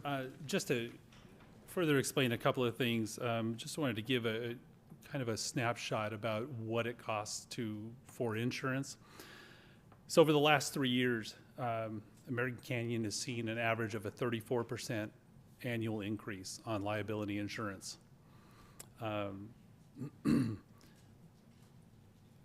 The property insurance has gone up an average of 33% each program year, which is the fiscal year from July 1st to June 30. I bring that up because the cost just to maintain insurance to conduct operations in general continues to go up, but they're going up for some significant reasons. Juries are issuing what we call nuclear verdicts. They're slamming, in particular, public agencies with increasing amounts of punitive damages. And they're sending a message, and that's fine that the juries across the state of California want to send a message, but consequently, cities are going to go broke. So it's costing a lot of money to insure just for the day-to-day operations of a city, not to include any other operations or rather any other activities by third parties. So, excuse me, on the property side of things, our renewals have gone up significantly. As I mentioned, 33% on average every year. There's a 7.5% automatic increase escalator this year. And the reason for that, supply chain and workforce disruptions. We can't get the labor to come and fix your building if something bad was to happen to the building. So there's a higher cost because we have to pay a higher premium fee to some of the skilled labor to come in and do the work. We have things like CAL FIRE has redrawn the wildfire maps. That changes how the insurance industry and the underwriters are looking at where you're placed geographically and how you're going to be rated. And then finally, we have some major carriers that have left the state of California because it's not business friendly for them any longer. That reduces capacity available to public agencies inside the state. When capacity is reduced, it's kind of like the supply and demand. When supply is reduced, it seems that demand has gone through the roof. Why? Because it really has, and it costs more. So, and that's just for us to conduct business and operations as a municipality. And then there's the third-party exposure. Well, I appreciate that. Do you know, because those are pretty phenomenal increases each year, how much of that is, because I'm assuming some of that is our claims history. So, you know, if we get into a big accident, we're going to have to pay that off and our rates should go up. And how much of that increase is based on all those circumstances that you talked about? Because we can't do much about all the other things, but we can focus on the mistakes and the collisions or whatever that happen here at home. But how much of those increases are external to what we've been doing? Or can you guess at it? In short, every city is assigned an XMod or an experience modifier. Basically, we all enjoy the rating system our personal insurance companies give us when we get a red light ticket or a stop sign ticket or speeding. So it works about the same way. And so it's a methodology that involves a numerous amount of things. So we get a rating either per TIV or total insured value on your property or per $100 in payroll for liability. So there's a breakdown, and then there's everything else is a factor after that. So it's unclear to give you a straight answer on that. Okay. Is our mod rate high, low, in between, run of the mill? We're below the pool average consistently year after year. Well, that's good to hear. Thank you. Thank you. Anything further from council? Ready for public comment? Anybody from the public wishing to comment? Seeing none, we'll close public comment. This is an informational item? Informational item, Mayor. Thank you. Thank you, everyone, for the presentation. Thank you for the presentation.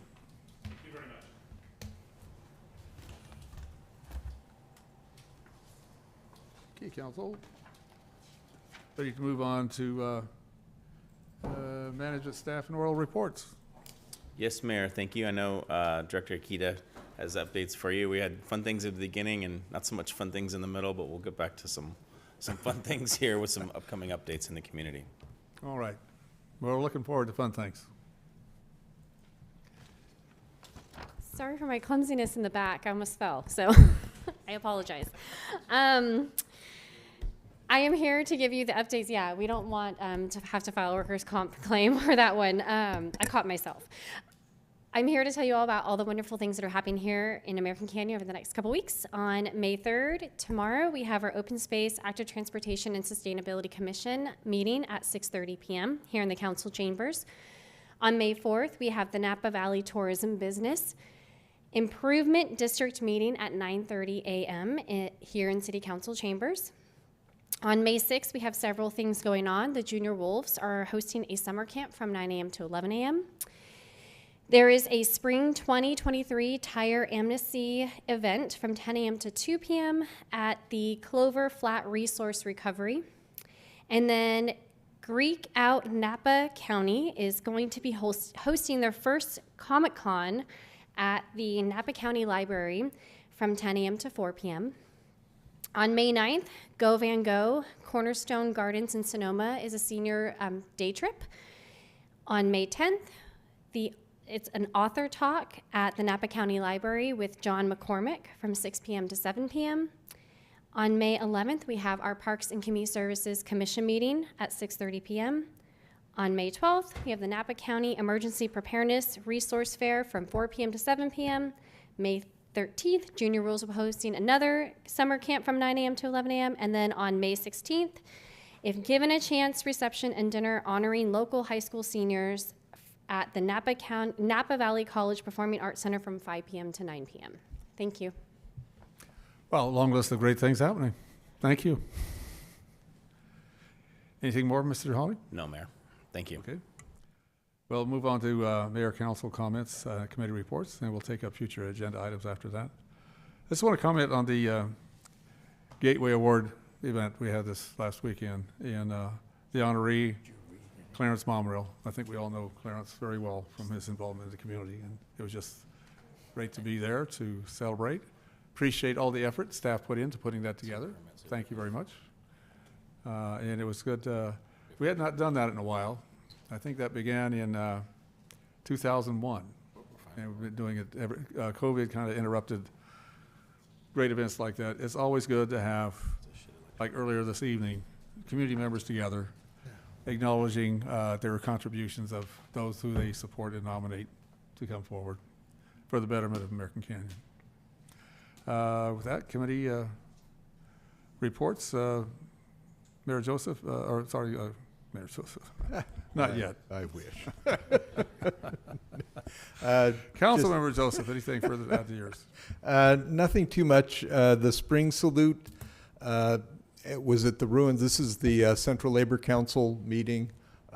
It was held at the Ruins, and so it's just very impressive to be out there watching it slowly transform itself into something that's really great.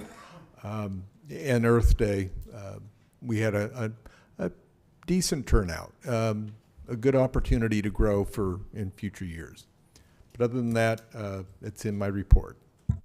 Thank you. Councilmember Oral? Yeah, I filed an electronic report. Good. Yeah. There was a little snafu, so you may want to go back there and look. There's an NVT, Napa Valley Tourism Corporation, report and presentation that was in the updated agenda. You should be able to pull that down if you haven't seen it. I've seen it, yeah. Yeah, if you didn't see it. It worked well, thank you. I can get it to you. Thank you. Okay. That was in my report, right? Or, oh, it's mine too. I know. I have an NVTA project update in my report. Oh, TC. Valley Tourism. Darn. Okay, I got my abbreviations You wrong. got your Sorry. alphabet a little bit mixed up there. Yeah. Okay. Never mind. Councilmember Abadamas. Nothing to report. Okay, very good. Vice Mayor Washington. Nothing to report. Thank you, sir. Well, the flood board today had a very good presentation from all jurisdictions, well, be north of us, those who have reservoirs. Our water source is Barker Slough. Some of the other jurisdictions likewise receive water from that through City of Napa. But it was on the, looking at the capacity reservoirs, what future works need to be done to enhance that. They're looking at trying to enhance capacity. Several things were brought up with it. Some of the older reservoirs are silt fills up about a foot a year, and dredging turns out to be outrageously expensive to the tunes of hundreds of millions of dollars. So it's raising the top of the dam, so to speak, on some of those, and to be explored further. Certainly everybody wants, the relief is the wet, very wet year we've had.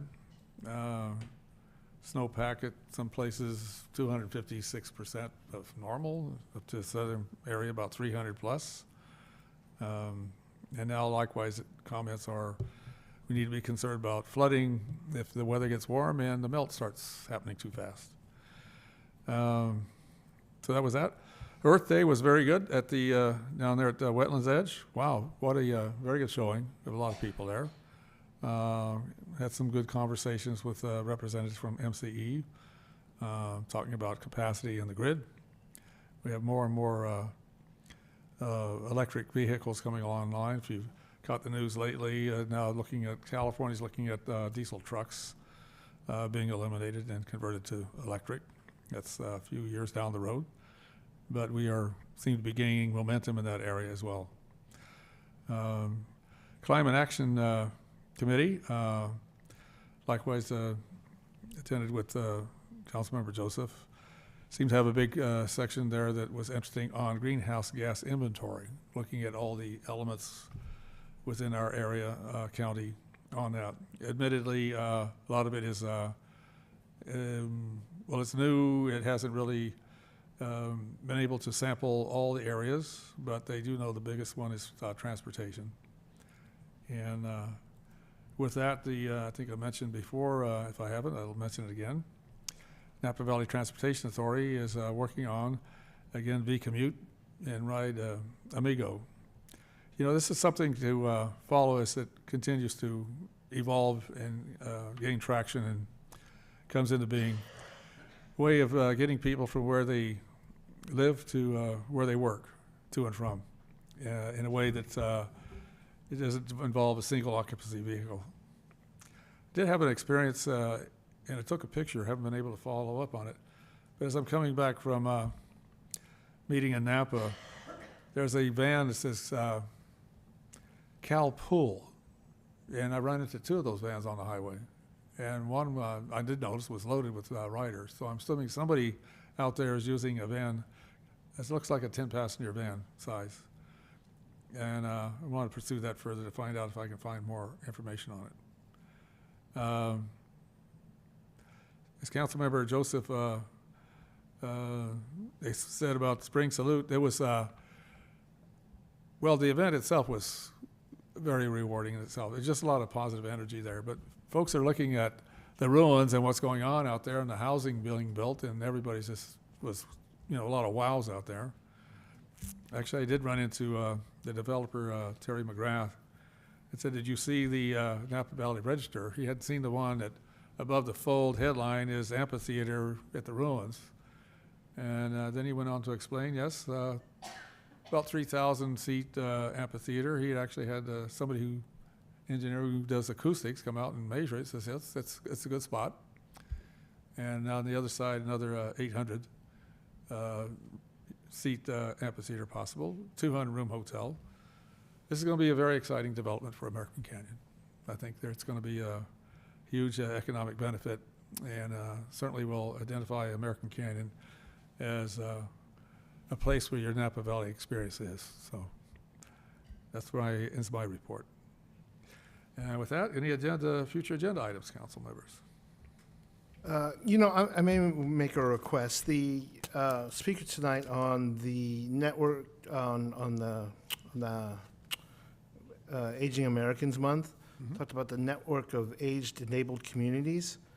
I would like to ask staff to look at that. I mean, if we want to talk about being an inclusive community, I sit as an alternative for the Napa Area Agency of the Aging.